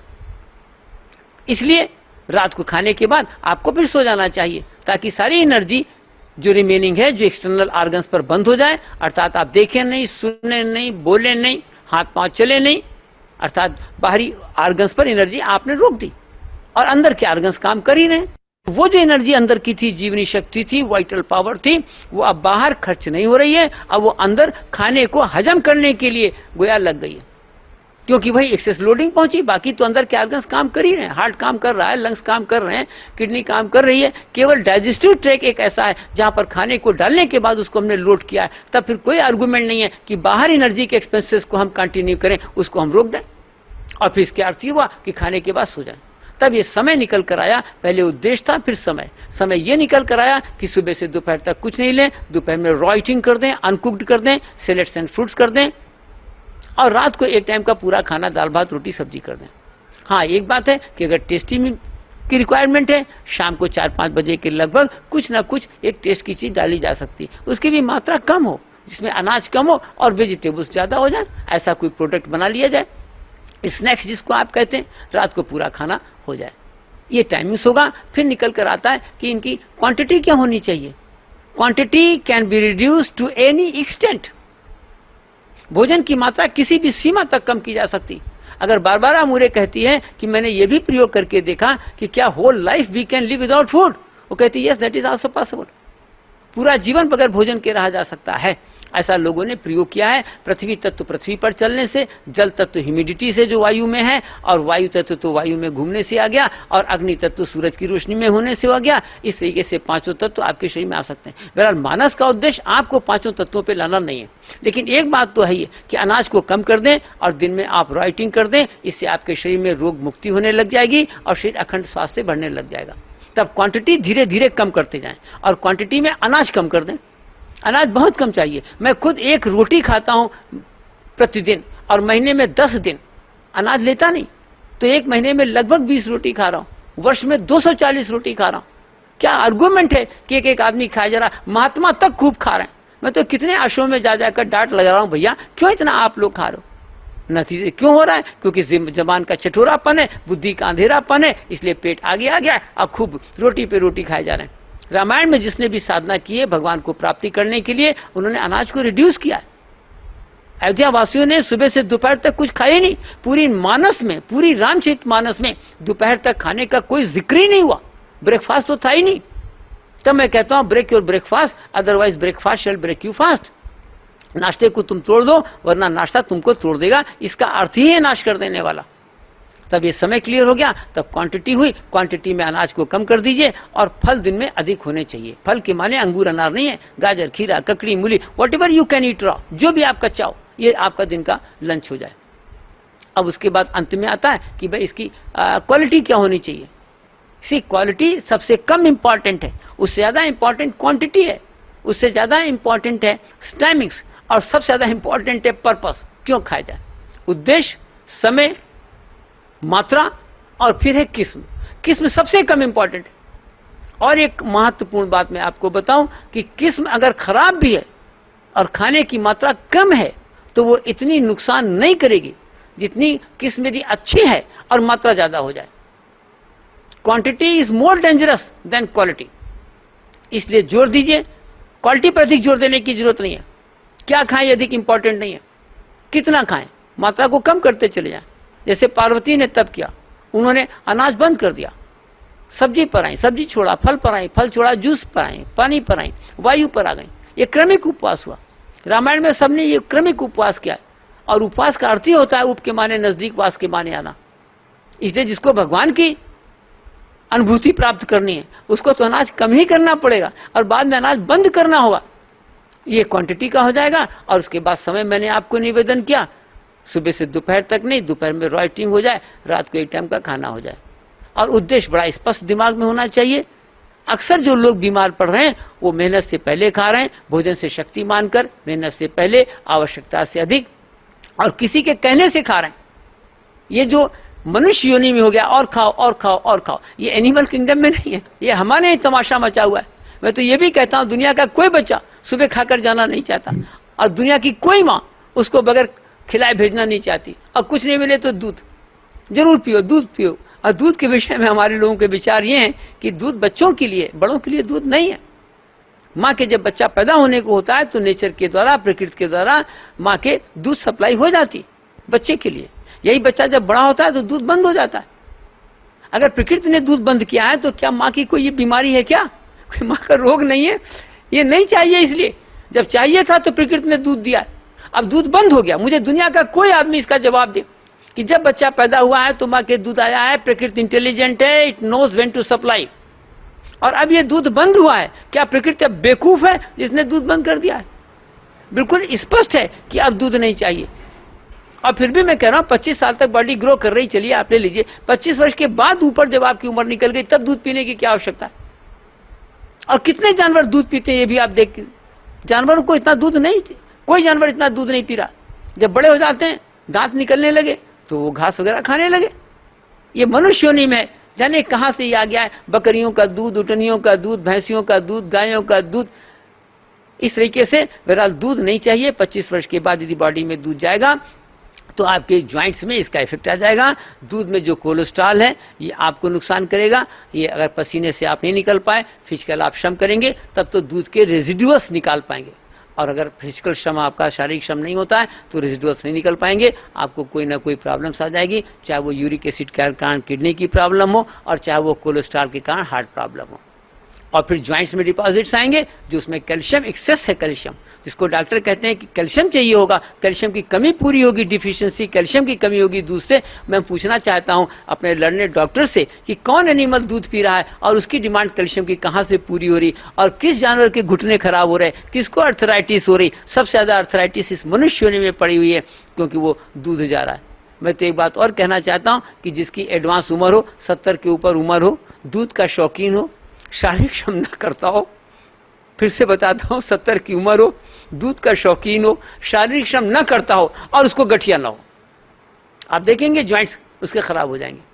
बहरहाल दूध की यह है रामायण में इस तरीके से भोजन की क्वालिटी, क्वांटिटी, समय और पर्पस के ऊपर काफ़ी विवेचना दी गई है। उपवास की साधना है, खाने के सिस्टम को बड़ा ही कैटेगरिकली डिफाइन किया गया है। यदि आप इसको समझकर फायदा ले सकें तो आपके जीवन में बुढ़ापे में जवानी आएगी, अखंड स्वास्थ्य शरीर में, अखंड शक्ति इंद्रियों में। ये जो शक्ति आई है इसमें मन का बड़ा इंपॉर्टेंट रोल है। अगर मन को आपने शुद्ध नहीं किया तो शरीर कभी भी शुद्ध नहीं होगा। तब मैं चाहता हूं कि मन को शुद्ध करने की साधना तो अनासक्ति की साधना है। त्याग से शांति आती, और अनासक्ति के लिए आपको देना होगा। इसमें जरा मुश्किल पड़ जाता है लोगों को, क्योंकि बेसिकली मनुष्य बड़ा स्वार्थी, वो चाहता बस आ जाए आ जाए आ जाए, देना न पड़े। मैं कहता हूं दो दो दो, देने से ही कल्याण है। आप देंगे, मन में डिटैचमेंट आएगा, आपकी कोशिकाओं में डिटैचमेंट आएगा, तो कोशिकाओं में जो कचरा भरा हुआ है, चाहे वो कोलन की कोशिकाएं हो, चाहे वो स्टमक की कोशिकाएं हो, चाहे वो आर्टरीज की कोशिकाएं हो, जहां जहां जो इंप्योरिटीज पड़ी हुई हैं वो सब निकलने लग जाएंगी। एक कैथरीन पॉन्डर अमेरिका की हैं, वो लिखती हैं, एवरी माइजर मस्ट बी कॉन्स्टिपेटेड। अगर आपको शरीर को शुद्ध करना है तो मन पर आपको प्रहार करना होगा, मन को अनासक्त बनाना होगा, ताकि शरीर की कोशिकाओं में स्थित जो मन है वो डिटैच हो, ताकि उनमें जो जमा कचरा है वो बाहर निकले। चाहे वो ज्वाइंट्स में जमा होगा तो ज्वाइंट्स पेन आ जाएंगे, जहां जहां वो कचरा जमा होगा। क्यों? क्योंकि आपको अटैचमेंट है। मन में जब अटैचमेंट होगा तो बॉडी में अटैचमेंट आ जाएगा, और बॉडी की कोशिकाओं में अटैचमेंट आएगा, तो रोग तो आना ही आना है। इसलिए वितरण की साधना हम बताते हैं, और तीसरी साधना मेडिटेशन की बताते हैं, ध्यान की बताते हैं। उसमें आंख बंद करके कई बार बैठना है। यदि आंख बंद करके आप नहीं बैठे तो दिमाग से अगर अहंकार का विलय नहीं हुआ, इगोलेसनेस आपने नहीं विकसित कर पाए अपने जीवन में, तो फिर आपको शरीर में रोग मुक्त कोई नहीं कर सकता। IASS का मुख्य केंद्र दिल्ली से 60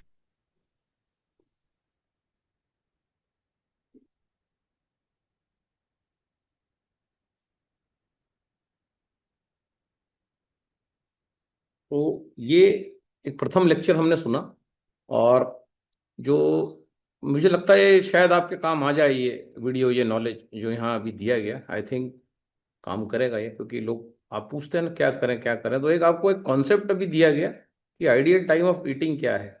तो अभी ये खत्म नहीं हुआ है सेशन, ये 3-4 दिन जब चलेगा ना, तब आपको पूरी क्लैरिटी आएगी कि एक्चुअली जो है क्या बोला जा रहा है ना। जब हम बोलते हैं कि फल खाओ फल खाओ फल खाओ, 10-11 डाइट, हमने मानस पे शोध कर करके छोटी छोटी डाइट्स निकाली, क्योंकि लोगों के लिए पॉसिबल नहीं था हनुमान छलांग लगाना। तो हमने जो है बहुत सारी चीजें निकाल निकाल के उसको सिंप्लीफाई किया, तब तब मानस करोड़ों लोगों तक पहुंचा और लोगों का भला होने लगा। कहने का मतलब है अभी ये खत्म नहीं हुआ है सेशन, है ना। ये एक ही वीडियो चला है, ऐसा कल एक वीडियो चलेगा, परसों नरसों चलेगा। तो ये सुबह बिजनेस की बात, उसके बाद शरीर की बात।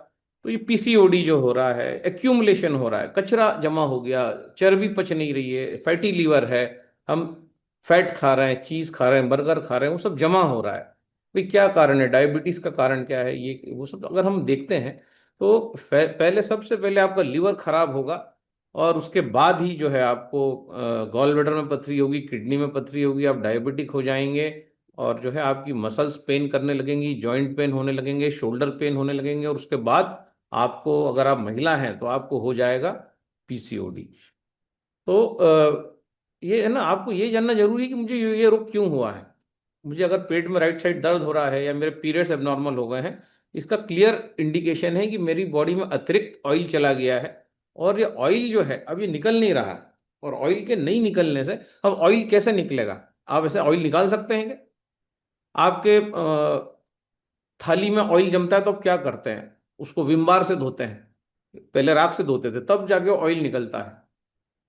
तो यहाँ पर टेक्नोलॉजी का कॉन्सेप्ट आता है कि मुझे अगर पीसीओडी हो रहा है, मुझे फैटी लीवर हो रहा है, मुझे ये सब चीजें हो रही हैं, तो मेरे बॉडी में जो ऑयल है, या ऑयल निकल रहा है कैसे? अगर हमको घी को अगर पतला करना है तो हम क्या करेंगे? घी को गर्म करेंगे, तब जाके घी गर्म होके पतला हो जाएगा। तो अगर मेरी बॉडी में फैट जम रहा है तो इसका मतलब ये भी हुआ है कि मेरी बॉडी का टेम्परेचर भी ऊपर नीचे हो रहा है, वो पिघल नहीं रही है चीजें जो पिघल के निकल जाना थी।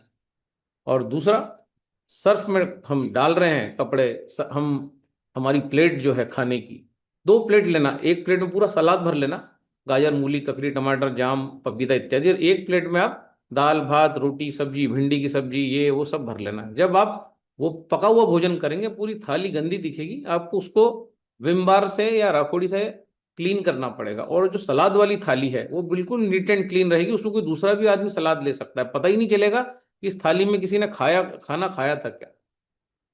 तो अब यहाँ पर मुझे पीसीओडी हो गया है, डॉक्टर बोल रहा है कि ये निकालना पड़ेगा, कोई बोल रहा है कि गॉल ब्लैडर निकालना पड़ेगा, फलाना डॉक्टर कह रहा है अब किडनी में लेजर करना पड़ेगा, कोई बोल रहा है कि वेरिकोज वेन्स हो गए हैं।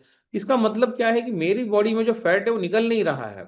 ये फैट जगह जगह जमा है क्योंकि मैंने इतना ज्यादा खाया है, आवश्यकता से ज्यादा खाया है। मुझे बताया गया कि सुबह राजा जैसा खाओ, फिर भिखारी जैसा खाओ, ऐसा कर करके हम भिखारी बन गए। हम भीख नहीं मांग रहे, लेकिन हमारा बॉडी जो है वो रुग्ण हो गया, वो भिखारी हो गया, जो राजा जैसा, हमारा सम्राट जैसा बॉडी थी। तो नाउ अब यहां पर टेक्नोलॉजी का रोल आता है। मैंने हमेशा बोला टेक्नोलॉजी इंसान को बचाती है। अब मुझे टेक्नोलॉजी से एक ऐसा पानी मिल गया जिसमें से कार्बन डाइऑक्साइड निकाल दी गई, ऑक्सीजन कम कर दी गई, एसिडिक नेचर निकाल दिया गया। लोग डेमो में एल्कलाइन पानी तो दिखाते हैं, लेकिन जो नीचे से जो पानी निकलता है वो नहीं कभी दिखाते कि पानी का एक नेचर, पानी का एक फैमिली निकाल दी गई है, पानी में से कुछ निकाला गया है, पानी में कुछ डाला नहीं गया है। वो जो इतना सारा उसका एसिडिक नेचर था वो निकाल दिया, इतना शुद्ध पानी टेक्नोलॉजी से बन गया, पूरा अल्कलाइन पानी। मतलब अब ये पानी सर्फ का काम करेगा, साबुन का काम करेगा, बशर्ते मैं इस पानी को पीऊं। पानी को पीते जाऊं पीते जाऊं पीते जाऊं। अब मैं कुछ डालूं ना उसमें, ब्रेड, बटर, जैम, पराठा, पूड़ी, सब्जी, ये नहीं डालूं। अब अगर मैं बीमार हूं तो मैं इस पानी को बार बार प्रयोग करूं, क्योंकि इस पानी में से एसिड निकाल दिया गया है, कार्बन डाइऑक्साइड निकाल दी गई है, इसमें लोहा भी डालेंगे तो अब जंग नहीं लगेगा। इसमें हाइड्रोजन गैस जो है टेक्नोलॉजी से डाल दी गई है, जो आयनाइजेशन हुआ है, तो इसमें हाइड्रोजन गैस मौजूद है। ये पानी में पीऊं आराम से, 1 गिलास, 2 गिलास, 3 गिलास, और पीता ही चला जाऊं 12 बजे तक, 1 बजे तक, सिर्फ मैं पानी पे शिफ्ट हो जाऊं। अभी तो छोड़िए रामचरितमानस, वो तो हनुमान छलांग हो गई कि पानी भी नहीं पीना है ना। हमने तो सालों साल पानी नहीं पिया, 12 बजे 1 बजे, कई बार तो 2-2 दिन हमने पानी नहीं पिया, लगती ही नहीं प्यास। तो जब शरीर सेट हुआ तब पता पड़ा कि हाँ ठीक है। लेकिन अब ये इसमें आने के लिए थोड़ा समय लगेगा कि हम पानी भी पीना छोड़ दें 12 बजे तक, 1 बजे तक, क्योंकि अभी बॉडी में बहुत सारा टॉक्सिन है। तो अभी अगर टेक्नोलॉजी से मैं अच्छा पानी बॉडी में डालता हूं तो रोग कैसे नहीं जाएंगे। अगर मैं सुबह से अन्न डालना, बिस्किट डालना आपका बंद कर दूं, दूध पीना बंद कर दूं, दूध की चाय बंद कर दूं, तो मेरी बॉडी में सिर्फ अच्छा पानी डालूं, एक ऐसा पानी जिसका नेचर से अल्कलाइन है बाय डिजाइन, जिसको बेकिंग सोडा या अदरक या नींबू, टमाटर, ककड़ी डाल के अल्कलाइन नहीं किया गया है, उसमें से कुछ निकाल के किया गया है, पानी में कुछ डाला नहीं गया। तो इसको कहते हैं इलेक्ट्रिकली रिड्यूस्ड वाटर। मतलब हमने पानी में से बहुत सारी चीज जो हमारे काम की नहीं थी वो निकाल दी। तो भाई पेड़ पौधे भी तो ऐसे ही पानी पीते हैं। पेड़ पौधे क्या करते हैं, कोई जो पानी आप जड़ों में डालते हो एसिडिक थोड़ी पीते हैं। पत्तियां OH नेगेटिव मतलब एल्कलाइन पानी लेती हैं और एसिडिक पानी निकाल देती हैं। आप पढ़ लेना आप गूगल पे कि पत्तियां पानी कैसे पीती हैं, पत्तियां कैसे पानी से झाड़ का भोजन बनाती हैं। और तभी तो झाड़ सालों साल हम देखते हैं, बरगद का झाड़, पीपल का झाड़, 400-400, 500-500 साल पुराने झाड़ वटवृक्ष हो जाते हैं, भयंकर एनर्जी वाले हो जाते हैं, क्योंकि झाड़ भी इसी तरह से तो पानी पीता है, OH नेगेटिव का पानी। पत्तियां उसको तोड़ देती हैं पानी को। पत्तियां जो है वो नेचुरल आयोनाइजर है। जो काम एक मशीन कर रही है वो काम पत्तियां करती हैं। पत्तियां इतनी खूबसूरत मशीन है नेचर की। आप देखो कितने झाड़ों में पत्तियां लगी होती है, इतने फल नहीं लगते, इतनी पत्तियां लगती हैं, क्योंकि झाड़ को आयोनाइजेशन की जरूरत है, ना कि उसको जो है फ्रूट्स की जरूरत है। तो आप देखेंगे झाड़ों में पत्तियां लाखों करोड़ों की तादाद में रहती है, सारी पत्तियां पानी को आयोनाइज कर करके झाड़ को देती हैं, झाड़ जिंदा रहता है सालों साल। तो अगर हमें थ्योरी निकल के आती है कि सालों साल जिंदा रहना है, तो हमें भी अब शरीर को वो वाला पानी देना पड़ेगा, झरने का पानी, बहता हुआ पानी, या फिर टेक्नोलॉजी से हम देंगे उसको आयनाइज पानी। आयनाइज पानी जो कुदरत देती है झाड़ों को, पेड़ पौधों को, बरसात में देती है सिर्फ, और झाड़ पूरे 8 महीने हरा भरा रहता है। इतनी ताकत होती है आयनाइज पानी में, ये तो हम खुद देख चुके हैं ना, बचपन से देख रहे हैं। जब बरसात का पानी गिरता है और जो बिजली कड़कती है, वो पानी जब झाड़ों को मिलता है, झाड़ कैसे लहराते हैं। गर्मी में लोग सूख जाते हैं, अभी देखना आप एक्सपेरिमेंट, पीपल के झाड़ में इतनी सारी पत्तियां आ जाएंगी गर्मी में। सबसे ज्यादा आयनाइजेशन गर्मी में होता है। कोई भी आयनाइजर सबसे अच्छा काम मार्च, अप्रैल, मई, जून में करता है। तो जिसको भी बीमारी ठीक करना है, ये सबसे अच्छा टाइम होता है मार्च, अप्रैल, मई, जून। अभी आप देखना पीपल का झाड़, आपको बार बार प्यास लगेगी। पीपल का झाड़, हरी हरी पत्तियां, अभी कोली कोली पत्तियां। अभी देखो मैंगो के झाड़ में किसी पत्तियां आ गई हैं, कोली कोली पत्तियां आ गई हैं। तो सबसे ज्यादा जरूरत पड़ती है आयोनाइजेशन की गर्मी में। तो गर्मी में बड़े से बड़े रोग को ठीक किया जा सकता है, भस्म किया जा सकता है। और अभी आप देखना पीपल का झाड़ मार्च अप्रैल मई जून में, कैसा पूरा झाड़ आपको पत्तियों से आच्छादित दिखेगा। पत्तियां नेचुरल आयनाइजर है, जड़ें खुद पैदा करती हैं पत्तियां कि भाई अब हमारी सुरक्षा करो। 4 महीने डिटॉक्सिफिकेशन होता है झाड़ का भी। अभी देखो झाड़ सूखे हुए हैं, फिर पतझड़ आता है, सारी पत्तियां खराब होती हैं और निकल जाती, फिर नई पत्तियां आती। यहां तो हम देख रहे हैं कि हमारे कचरा सेल्स निकल ही नहीं रहे हैं, अधमरे सेल शरीर के अंदर पड़े हैं, तो कुछ भी नहीं निकल रहा है शरीर से और उल्टा जमा होता जा रहा है। ब्रेड है, पकोड़ा है, पूड़ी है, भाजी है, सब्जी है, और जो है हमें पानी पीने का तरीका ही नहीं पता है। हम पानी पी रहे, बिस्किट खा रहे, पानी पी रहे, चाय पी रहे, पानी पी रहे, दूध की कॉफी पी रहे। तो फिर पानी काम कैसे करेगा? पानी कैसे काम करेगा अगर पानी को काम करने का मौका ही नहीं देंगे हम? तो पानी से, अच्छे पानी से, टेक्नोलॉजी का यहाँ बहुत बड़ा रोल है। फल सब्जियां, ये जैसा बताया गया कच्चा खाना, रामचरितमानस में बताया गया कच्चा खाना। तो कच्चा खाना आज कच्चा कैसा आ रहा है? उसमें पेस्टिसाइड है, उसमें यूरिया है, उसमें बहुत सारा छिड़काव किया गया है। समय से पहले फसल लेने की होड़ में ऐसे केमिकल डाले गए हैं कि वो लौकी रातों रात बड़ी हो जाए, वो गाजर जो है 2 महीने में बड़ा हो जाए। तो इस प्रकार से जब छेड़छाड़ की गई है, तो अब यहाँ पर टेक्नोलॉजी से उनको जो है ठीक करना पड़ेगा, उन सब्जियों को, उन फलों को रिपेयर करना पड़ेगा, उस केले को, उस मैंगो को रिपेयर करना पड़ेगा। वो एप्पल जिसको डीडीटी में डिप किया गया है, वो काम का ही नहीं बचा। वो एप्पल जो आपके सारे ब्लॉकेज ठीक कर सकता है, उसमें डीडीटी भरा पड़ा है, तो काम कैसे करेगा वो? तो यहां पर टेक्नोलॉजी का रोल आता है कि मेरे पास अगर कोई टेक्नोलॉजी है, मैं कच्चा खाऊं, लेकिन मैं कच्चा समझ के साथ खाऊं। मैं जो है उसका कच्चे को भी, उसका कचरा निकाल के खाऊं। उस समय कचरा नहीं था 10,000 साल पहले। जो आज बात हो रही है, अयोध्या में लोग नहीं खाते थे 12 बजे तक, कुछ नहीं खाते थे, कोई कॉन्सेप्ट ही नहीं था भोजन का 8 बजे 9 बजे बनने वाला। यहां तो हम देख रहे हैं कोई 5 बजे उठता है तो 5 बजे भोजन कर रहा है। कौन खाता है 5 बजे पूड़ी सब्जी? लेकिन हम खा रहा है, मनुष्य खा रहा है पूड़ी सब्जी 5 बजे। वो जब उठेगा तब खाएगा, खाएगा पादेगा, खाएगा पादेगा, वो पादता रहेगा पूरे वातावरण में। 5 बजे उठेगा, खाएगा पादेगा, रात को 10 बजे जब तक सो नहीं जाता तब तक उसका मुंह चलता रहेगा। तो कहने का मतलब है, अब यहां पर एक सिस्टम बताया गया कि सुबह से लेकर 12 बजे तक आप जो है मत खाओ, कुछ मत खाओ। 12 बजे के आसपास, क्योंकि थोड़ा बहुत आपने काम किया है, कोशिकाएं टूटी हैं, तो आप रॉ ईटिंग कर लो। रॉ ईटिंग मतलब कच्चा खा लो। तो जो हम बताते हैं कि 9:30 के पानी में आप गाजर, ककड़ी, मूली, फल, धनिया पत्ता, इसको डिप करके रखो, इसको खा लो खूब सारा। फिर थोड़ी और ज्यादा कोशिकाएं टूटी हैं तो आपका जो है थोड़ा फिर आपने खा लिया, रॉ ईटिंग कर ली। 4 से 5 बजे के बीच में आपने जो है कुछ खा लिया। अभी कल के लेक्चर में आएगा वो, कुछ समोसा, कुछ कचौरी, कोई इडली सांभर, जो भी आपको खाना है वो 5 बजे के बाद आपने खा लिया, हल्का फुल्का नाश्ता जो है। और 7, 7:30, 8 बजे आपने दाल भात रोटी सब्जी खा ली, जो भी आपको खाना है। सब्जियां ज्यादा, अनाज कम, जिसको बीमारी ठीक करना है। तो सिंपल ये डाइटरी सिस्टम जो है ये बताया गया, और कल और एडवांस में हम बात करेंगे इस। तो ये जो सिस्टम है मेरे ख्याल से सभी को समझ में आया होगा कि सुबह से लेके दोपहर तक अगर हम बॉडी को कैंगन वाटर पे शिफ्ट कर देते हैं, है ना?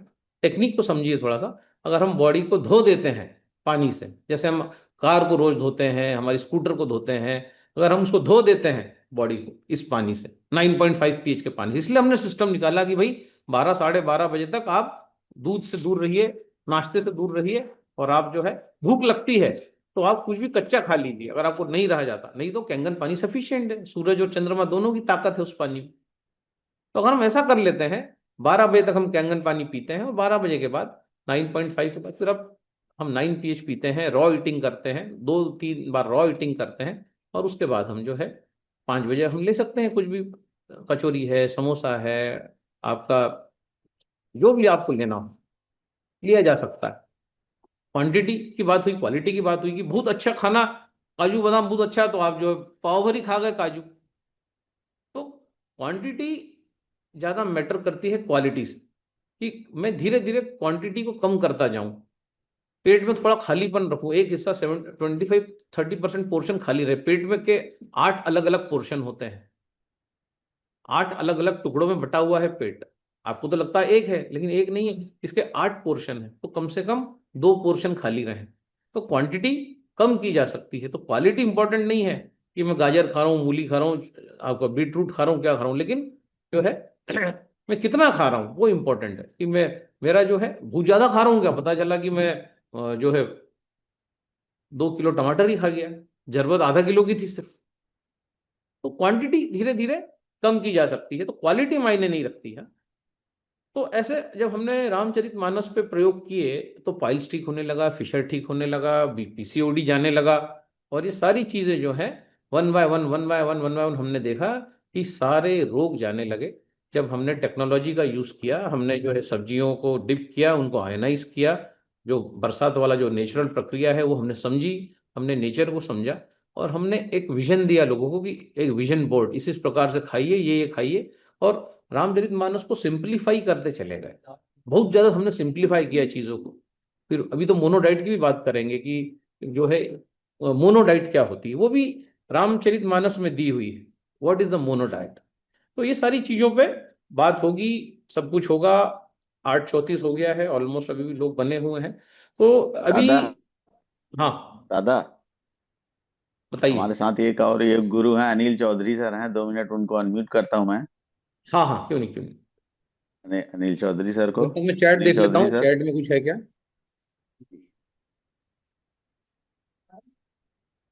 चौधरी सर अनम्यूट करिए अपने आप को, आपको वीडियो ऑन है। Welcome sir, good morning. Sir good morning, very good morning sir, very good morning,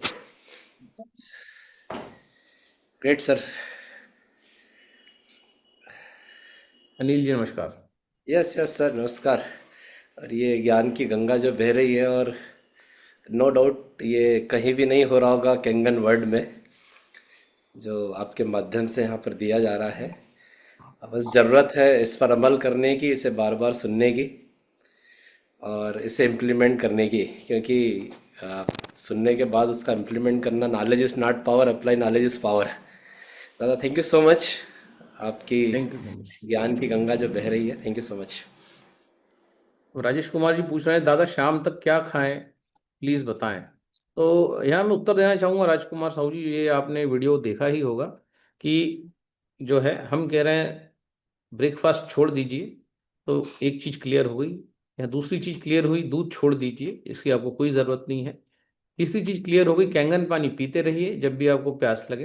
12 साढ़े 12 बजे तक जो है आपने काम किया है, work is the physical justification of food. काम किया है तो कोशिकाएं टूटेंगी तो खाना पड़ेगा, अगर काम किया ही नहीं है तो कोशिकाएं टूटेंगी नहीं तो खाने की जरूरत ही नहीं है। अगर मैं काम नहीं कर रहा हूँ, मैं कहीं उतार चढ़ाव में किसी से मिलने नहीं जा रहा हूँ, मैंने योग नहीं किया है, मैंने घर में झाड़ू नहीं लगाई है, मैंने जो है कुछ भी नहीं किया है, मैंने कोई प्रेजेंटेशन नहीं बनाया है, मैंने कुछ भी नहीं किया है, तो मुझे खाने की कुछ जरूरत ही नहीं है। तो क्या खाएं।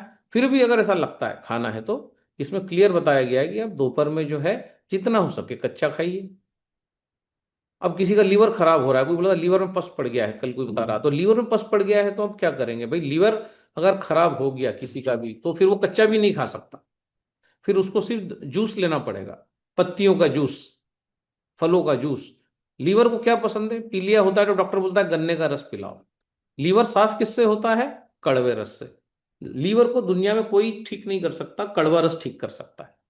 और लीवर को चाहिए ताकत, तो लीवर को दिया जाता है ग्लूकोज, गन्ने का रस दिया जाता है। मीठा रस लीवर की पसंद है, तो क्या दिया जाए लीवर को, खट्टा मीठा रस अगर दिया जाए, लीवर खराब हो रहा है तो उसको क्या दिया जाए, तो करेले का जूस दिया जाए, उसके बाद उसको मौसम्बी दिया जाए। तो रामचरितमानस से जो हमने इन सूक्ष्म चीजों को निकाला, अनुसंधान किया, ये हमारा अनुसंधान जो है उसमें हमने देखा कि उससे आसान हो गया। लेकिन एक जनरलाइज, एक आम आदमी जो अच्छा है वो क्या करे, वो नहीं बीमार है तो भाई 12 बजे तक फास्टिंग करे, 12 बजे तक पानी पिए, कैंगन पानी पिए, उसके बाद जो बढ़िया खूब सारा सलाद खाए, उसके बाद फिर भूख लगती है तो फिर सलाद खाए, पत्तियां खाए, फल खाए। दोपहर के समय कुछ पका हुआ भोजन ले ले, कुछ इडली सांबर, कुछ पूड़ी सब्जी कुछ। और इवनिंग में जब रात्रि हो जाए 7:30 के बाद उसको फिर भूख लगे तो अनाज कम, सब्जियां ज्यादा, लौकी का सूप, टमाटर का सूप, सलाद, और थोड़ा सा एक आध रोटी, जैसा अखिलेश जी ने बताया एक दिन में एक रोटी। तो किसी को वेट लॉस करना होगा, किसी को थायराइड ठीक करना होगा, किसी को क्या, किसी को क्या, किसी को क्या। तो 80% बीमारियां इसी टाइप की हैं, सब ठीक हो जाएंगी बीमारियां अगर हम इस प्रकार से अगर करते हैं, है ना। अब कोई पूछा मेनोपॉज प्रॉब्लम है सर, मेनोपॉज अगर समय से पहले आ गया, अब मेनोपॉज किसको आएगा? आफ्टर 42 43 आता है।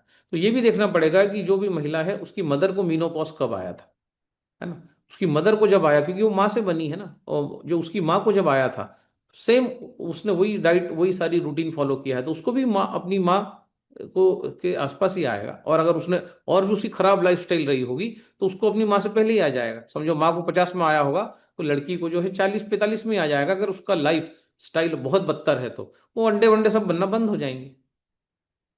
तो अगर आप चाहते हैं कि मीनोपॉज आपको नहीं आए, या मीनोपॉज तो आएगा ही, 52 साल की उम्र के बाद मीनोपॉज आना चाहिए। योग कहता है 52 साल तक कोई भी लेडी कंसीव कर सकती है, मां बन सकती है ना। लेकिन अगर 52 के पहले मीनोपॉज आ रहा है, इसका मतलब यह है कि उस महिला को सूर्य नमस्कार डालने पड़ेंगे, उस महिला को जो है थोड़ा सा रस्सी कूदना पड़ेगी, उस महिला को जो है ढेर सारा आयोनाइज भोजन करना पड़ेगा, उसको जो ये जो डाइट बताया गया है इसमें, उसमें से दूध हटाना पड़ेगा, ढेर सारे फल सब्जियां ये खाना पड़ेंगे, चारों बीज लेना पड़ेंगे। तो उसको अगर मीनोपॉज की कंडीशन आ रही है तो वो बढ़ जाएगी, 52 तक नहीं आएगा उसको मीनोपॉज। लेकिन अगर वो सुबह से पूरी सब्जी खा रही है, उस नमकीन खा रही है, मिक्सचर खा रही है ना, जो है तला हुआ खूब ज्यादा खा रही है, तो उसको मीनोपॉज आएगा ना, कौन रोक सकता है उसको? उसको 100% मीनोपॉज आएगा। तो ये जो प्रणाली है अगर वो अपना लेती है कि भाई दोपहर में ढेर सारा रॉ ईटिंग कर ले, क्वांटिटी तो हम बाद में कम करेंगे, पहले तो मीनोपॉज को तो ठीक करें, है ना। तो इस प्रकार से हम देखते हैं चीजों को। तो हाँ होगा ना मीनोपॉज, जो बताया बस ये जो डाइट आज के लेक्चर अगर आपने ढंग से सुना होगा, अगर आप लेट आए होंगे तो आई डोंट नो, अगर टाइम पे आए होंगे तो ये लेक्चर में सारा क्लियर हुआ है ना। किडनी जैसे डायलिसिस जिसका चल रहा है, चलो उनको किडनी का एक टेस्टिमोनियल ले लेते हैं अभी। आप देखिए, समझिए, सुनिए और चीजों को, क्योंकि क्या हर आदमी के पास एक नई बीमारी होगी, एक नया उसके पास जो है वो कुछ ना कुछ पेशेंट होगा, क्लाइंट होगा, है ना। मेरा नाम शुभम प्रकाश खैरनार है। मेरा बीई मैकेनिकल इंजीनियरिंग कंप्लीट हुआ है और मैं पुणे औरंगाबाद महाराष्ट्र का रहने वाला हूँ। मेरी उम्र 23 साल है। मेरा बचपन में ऑपरेशन हुआ था, उसके बाद मुझे 18-19 साल तक मुझे कोई तकलीफ नहीं हुई, पर उसके बाद मुझे इसका प्रॉब्लम होता था, वोमिटिंग का, वीकनेस, ये प्रॉब्लम होती थी। उसके कारण मैंने डॉक्टर के पास जाता था तो वो मुझे टैबलेट लिख के देते थे। उसके टैबलेट में 2011 से 2017 तक मैंने वोमिटिंग के टैबलेट खाए। कौन कौन सी टैबलेट खाई? उसमें मैंने ओमिडी, रैबिप्राजोल एंड बहुत सारे नाम है, डोमपेराडोन, ऐसे टैबलेट खाए मैंने। तो एक दिन उसके कारण मुझे बहुत तकलीफ होती थी, तो मैं बड़े डॉक्टर के पास गया। उन्होंने हाई पावर का डोज दिया, तो उसमें मुझे उस डोज में मुझे एक टैबलेट की रिएक्शन आई। उसमें मुझे एक जबड़ा एक साइड में ऑटोमेटिक टिल्ट होता था, और डॉक्टर ने उसके कारण घर वालों को लगा कि मुझे क्या पैरालिसिस हुआ है क्या कैसा, तो घर वाले डर गए। उसके बाद से मुझे ये शुरू हुआ कि किडनी फंक्शन टेस्ट हुआ, उसमें सोनोग्राफी हुई, उसमें मेरे किडनी का क्रिएटिनाइन लेवल 6.3 तक चला गया था। मतलब तो जो दवाइयाँ आपको उन्होंने दी, जो विटामिन की और बाकी मेडिसिन दी, उसकी साइड इफेक्ट्स की वजह से एक तो आपका जबड़ा टेढ़ा हो गया, और दूसरा जो है किडनी पर असर आ गया, जिससे किडनाइन उसका 6.3 पर चला गया। हाँ, उसके बाद 2017 से मैं बहुत एलोपैथी की दवाई खाई मैंने। उसके बाद भी एलोपैथी की ट्रीटमेंट ली, 6 महीने 7-8 महीने तक एलोपैथी की ट्रीटमेंट ली। उसके बाद होम्योपैथिक ली, और उसके बाद आयुर्वेदिक भी लिया। आयुर्वेदिक में मैंने पंचकर्मा वगैरह करता था, तो उससे भी मेरा क्रिएटिनाइन 8 तक गया था।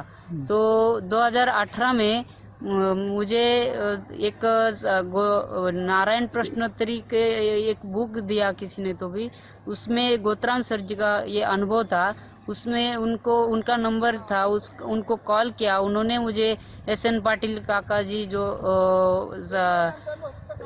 साधक है, वरिष्ठ साधक है मानस योग साधना के, उनके पास लेके गए। उन्होंने मुझे ये साधना समझाई। मैंने पहले स्टार्टिंग में 25 दिन तक उन्होंने जो खाया, जो बताया वही किया। उन्होंने कहा था मुझे दोनों टाइम कच्चा खाना शुरू कर दो। मैं 25 दिन तक कच्चा ही खाया दोनों टाइम। आपको डर नहीं लगा? क्योंकि डॉक्टर्स ने तो आपको शायद कहा था कि जो है कि अगर आपकी किडनी में प्रॉब्लम है तो आपको कच्चा नहीं खाना चाहिए। हाँ, तो मुझे डॉक्टर ने पहले ही बताया था कि आप कच्चा नहीं चलेगा, आपको फल फ्रूट भी नहीं चलेंगे, सिर्फ एक एक दो दो पीस ही खाना चाहिए, वो नहीं खाना चाहिए। और बहुत रेस्ट्रिक्शन बताए थे डॉक्टर ने कि मुझे ऐसा किडनी का ये होता। तो डॉक्टर ने डायलिसिस के लिए भी बोला था मुझे कि आप फिस्टुला कर लो और डायलिसिस शुरू कर दो, और बाद में आपको ट्रांसप्लांट करना ही पड़ेगा। तो उसके बाद से मुझे ये साधना एस.एन. पाटिल काका ने बताई, और उसके बाद मैंने 3 शिविर किए।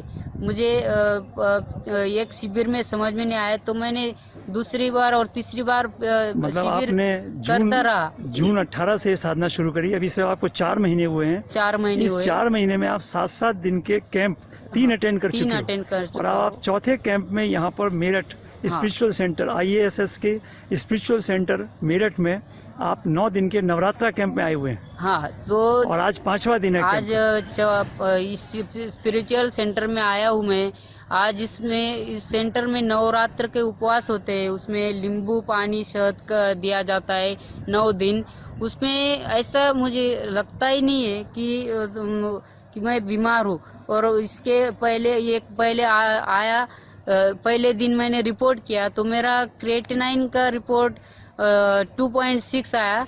उसमें बहुत ये डिफरेंस हो गया था 8 से 2.6 तक। सिर्फ 4 महीने में मुझे इतना डिफरेंस आया। और मुझे तबीयत अभी ऐसे कौन सी ही टैबलेट चालू नहीं है, सभी टैबलेट मैंने बंद कर दिए। कोई भी दवाई नहीं ले रहे? कोई दवाई नहीं लेता हूँ। शुभम प्रकाश जी, आपका बहुत बहुत धन्यवाद, आपने बहुत बढ़िया बात बताई है। कोई एक मैसेज आप देना चाहेंगे और लोगों के लिए? मैं बस इतना ही कहता हूँ कि आप दवाइयों से दूर रहिए, क्योंकि दवाइयाँ सेहत को सिर्फ थोड़ी देर में आराम देती है, थोड़ी देर के लिए आराम देती है, पर बाद में वो उभर कर आपको बड़ी बीमारी दे सकती है। इसलिए दवाई से दूर रहिए। धन्यवाद आपका बहुत बहुत।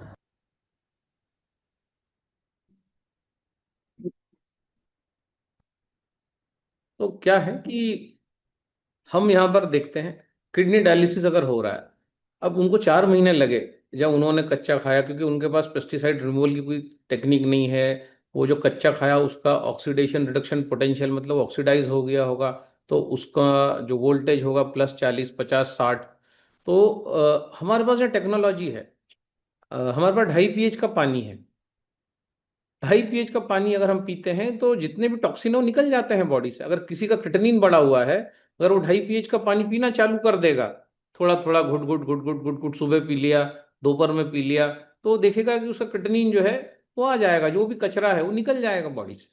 डायलिसिस की नौबत नहीं आएगी, वो डायलिसिस हो भी रहा है तो धीरे धीरे वो कम हो जाएगा। किडनी को क्या पसंद है? देखो, मानस में से ही हमने शोध करके निकाला, पढ़ के, पीली चीजें किडनी को पसंद है।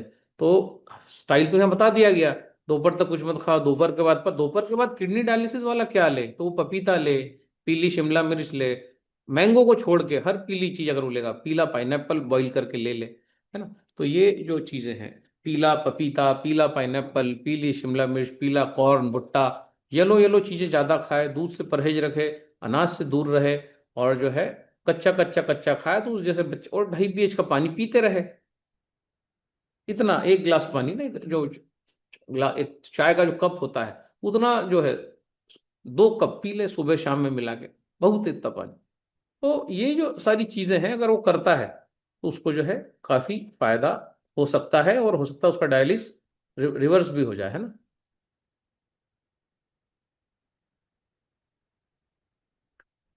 Eighteen years girls having periodic pain, अगर वो इस प्रकार का भोजन करेगी तो उसको पेन नहीं होगा। थोड़ा सा साइकिलिंग योगा करेगी जैसा कल हमने बताया था तो पेन नहीं होगा।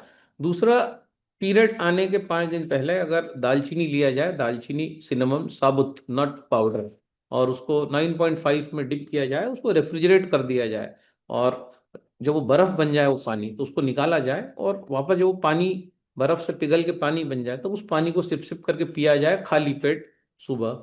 और उस दालचीनी को चबा चबा के खा लीजिए, 2 से 3 mm का टुकड़ा आता है। तो इन दैट केस वो अगर पीरियड स्टार्ट होने के 5 दिन पहले करती हैं तो उनको क्रैम्प्स आना बंद हो जाएंगे। लेकिन जिनको भी ये सब हो रहा होगा, 100% ये लड़कियां ना तो कोई व्यायाम करती हैं, ना कोई रस्सी कूदती है, ना कोई साइकिलिंग योगा करती हैं, सिर्फ खाती रहती है, और इस कारण से इस प्रकार के पेन होते रहते हैं, है ना। तो डायलिसिस भी क्लियर किया है, ये सारी चीजें भी हमारी क्लियर हो रही हैं। और जो है राजेश नयन जी को अनम्यूट करते हैं और फिर हम इस सत्र को समाप्त करेंगे।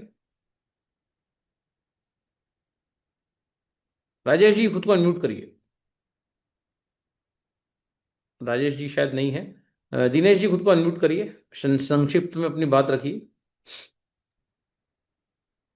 दादा, आपने आज मुझे 96 से इस जुड़े हुए संगठन की दोबारा से याद ताजा कर दी है, जिसमें सबसे पहले मैं ये पूज्य अखिलेश जी ये बोल रहे थे, तो इनके जो गुरु थे, यानी मेरे भी गुरु वही रहे, बद्रीनारायण आश्रम के स्वामी हृदयनारायण योगी जी।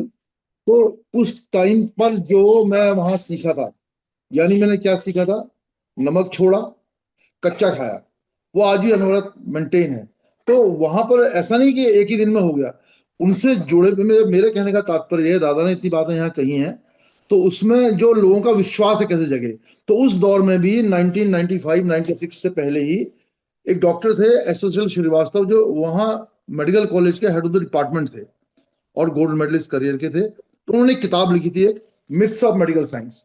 तो ये किताब मुझे जब पहली बार हाथ लगी तो उत्सुकता जगी, एक डॉक्टर मेडिकल साइंस को मिथ कैसे कह सकता। बहुत सारे प्रयोगों की बात है इसमें, बहुत सारे अनुभवों के बाद नतीजों की बात है। दूसरा एक बात यहाँ प्रश्न आता है, जो लोग हैवी वर्क करते हैं, हमारे बीच में बहुत से लोग होंगे यार हमें तो खाने की जरूरत, इसलिए हम बहुत ज्यादा काम करते हैं। वहां प्रत्यक्ष देखा मैंने, यही अखिलेश जी के बेटे जो अभी प्रवचन कर रहे थे, वो वहां से दिल्ली जाते थे पढ़ाई करने के लिए, और वहां जितने भी साधक थे, जिसमें कुछ लोग रिक्शा चलाते थे, खेत में काम करते थे, सबके सब 12 बजे तक कुछ नहीं खाते थे। क्योंकि डॉक्टर साहब ने आप प्रयोगों से साबित किया, 9 दिन हमारा जो नवरात्रि साधना होती है, कि हमारी एनर्जी बढ़ती है, उससे घटती नहीं है। तो वो सब डॉक्यूमेंटेड है, और गवर्नर हाउस में सब प्रयोग भी हुए थे उस दौर पर।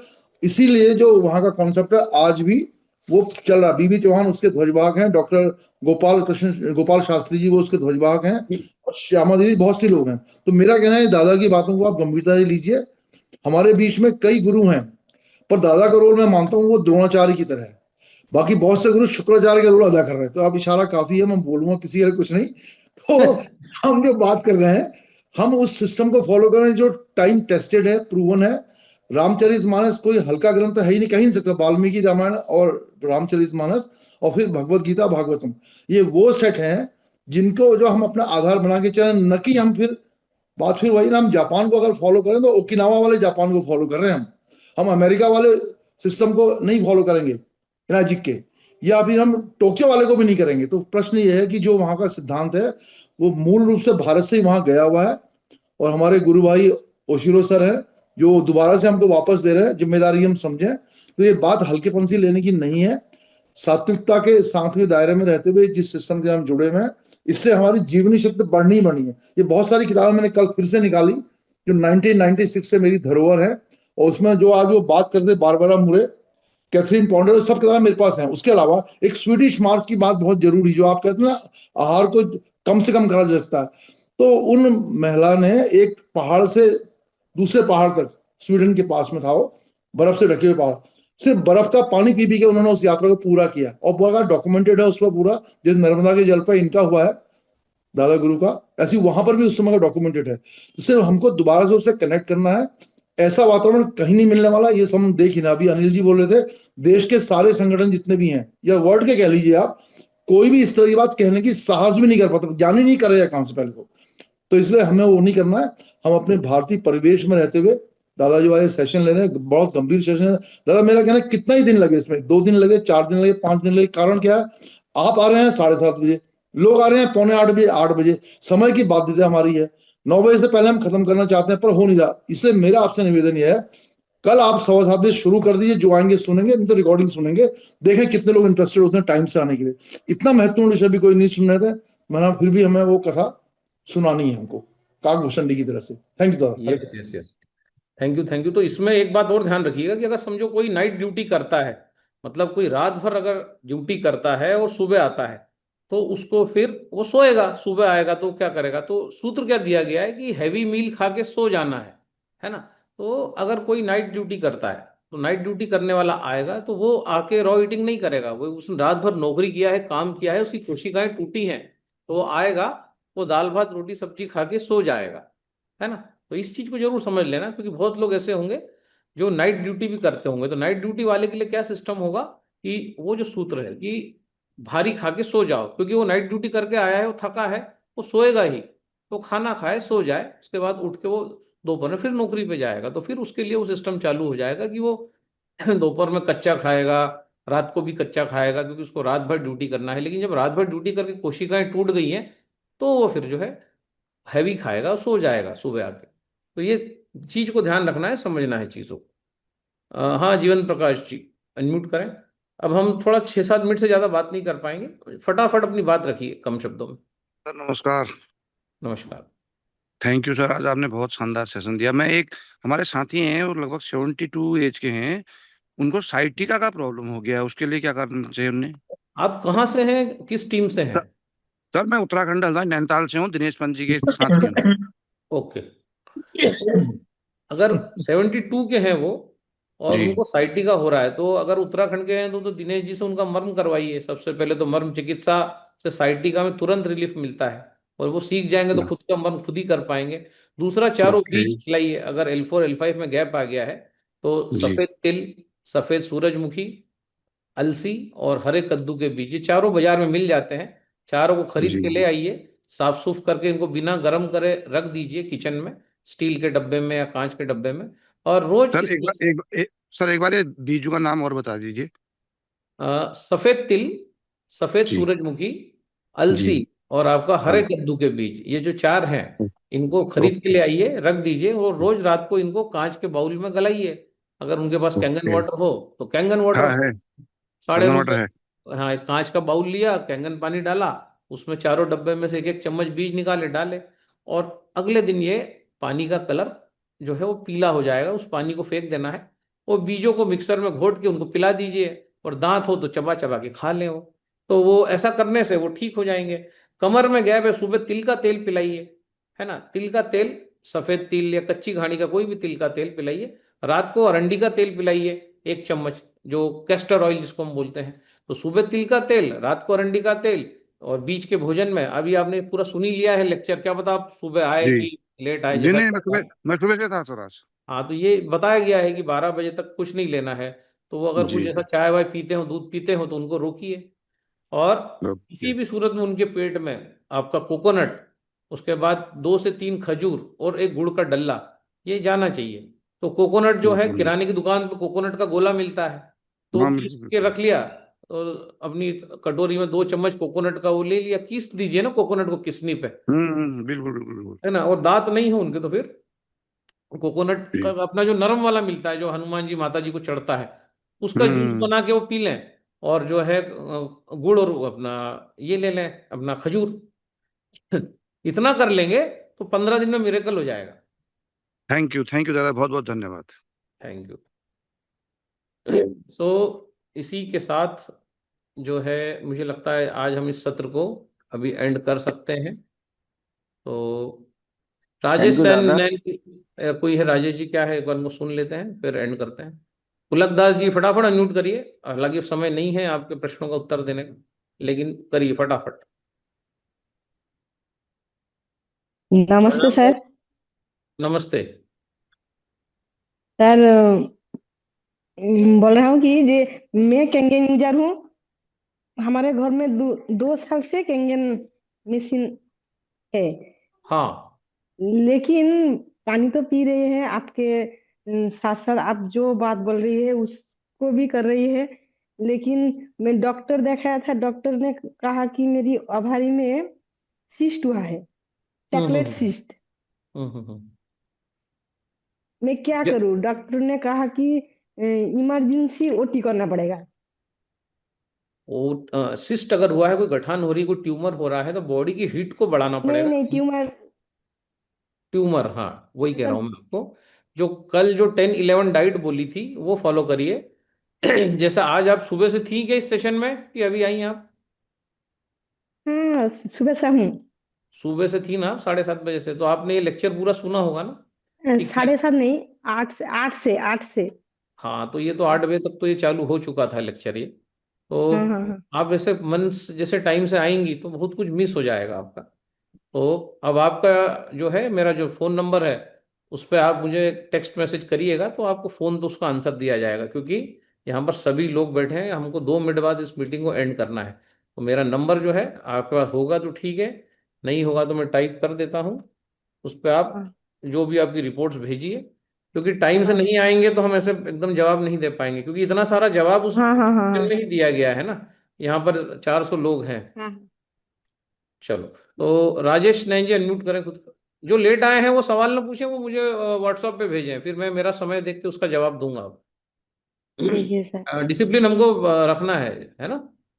हाँ हाँ हाँ हाँ। ठीक है, राजेश जी फटाफट अनम्यूट करें, ओनली 2 मिनट्स लेफ्ट। प्रणाम दादाजी, मैं हरियाणा से बोल रहा हूँ।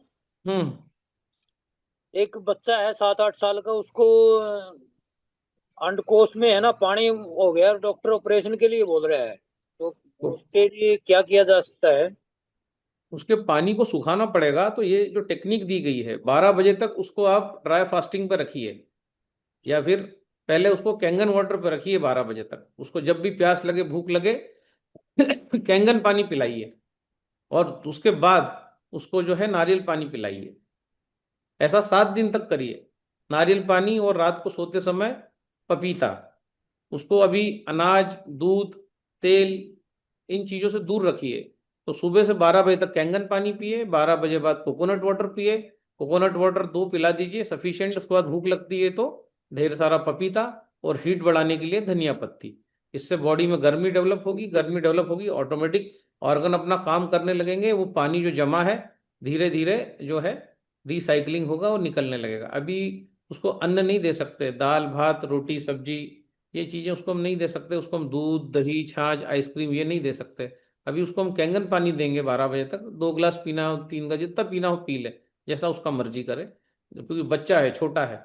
और उसके बाद वो कोकोनट वाटर पिए फिर। लेकिन 12 बजे तक कोकोनट वाटर नहीं देना है, 12 बजे तक ओनली कैंगन पानी। 12 बजे बाद नारियल पानी। नारियल पानी जो आता है ना, हरा वाला नारियल हमारा, जिसको डाब बोलते हैं। कोकोनट वाटर दीजिए। सुबह हमने बॉडी को एल्कलाइन किया, 12 बजे बाद हमने बॉडी को एसिडिक करना चालू किया, तो नारियल पानी एक देना है, फिर भूख लगे फिर एक देना है। और उसके बाद जब उसको इवनिंग में भूख लगती है तो धनिया पत्ती की अच्छी चटनी और कैंगन पानी 9:30 में डूबा हुआ पपीता, कम से कम, नहीं करते करते 250 ग्राम की 2 सर्विंग उसको हम देंगे। और ऐसा कितने दिन करेंगे? 4 दिन करेंगे। 4 दिन बाद फोन करके बताइएगा क्या फर्क पड़ रहा है ना। तो अगला चरण पे हम जाएंगे। ठीक है दादा, ठीक है, धन्यवाद। धन्यवाद धन्यवाद। So thank you, recording stop कर देते हैं। थैंक यू खान यस साहब, आप दादा, थैंक यू, आपका बहुत रिकॉर्डिंग बहुत करते हैं। धन्यवाद।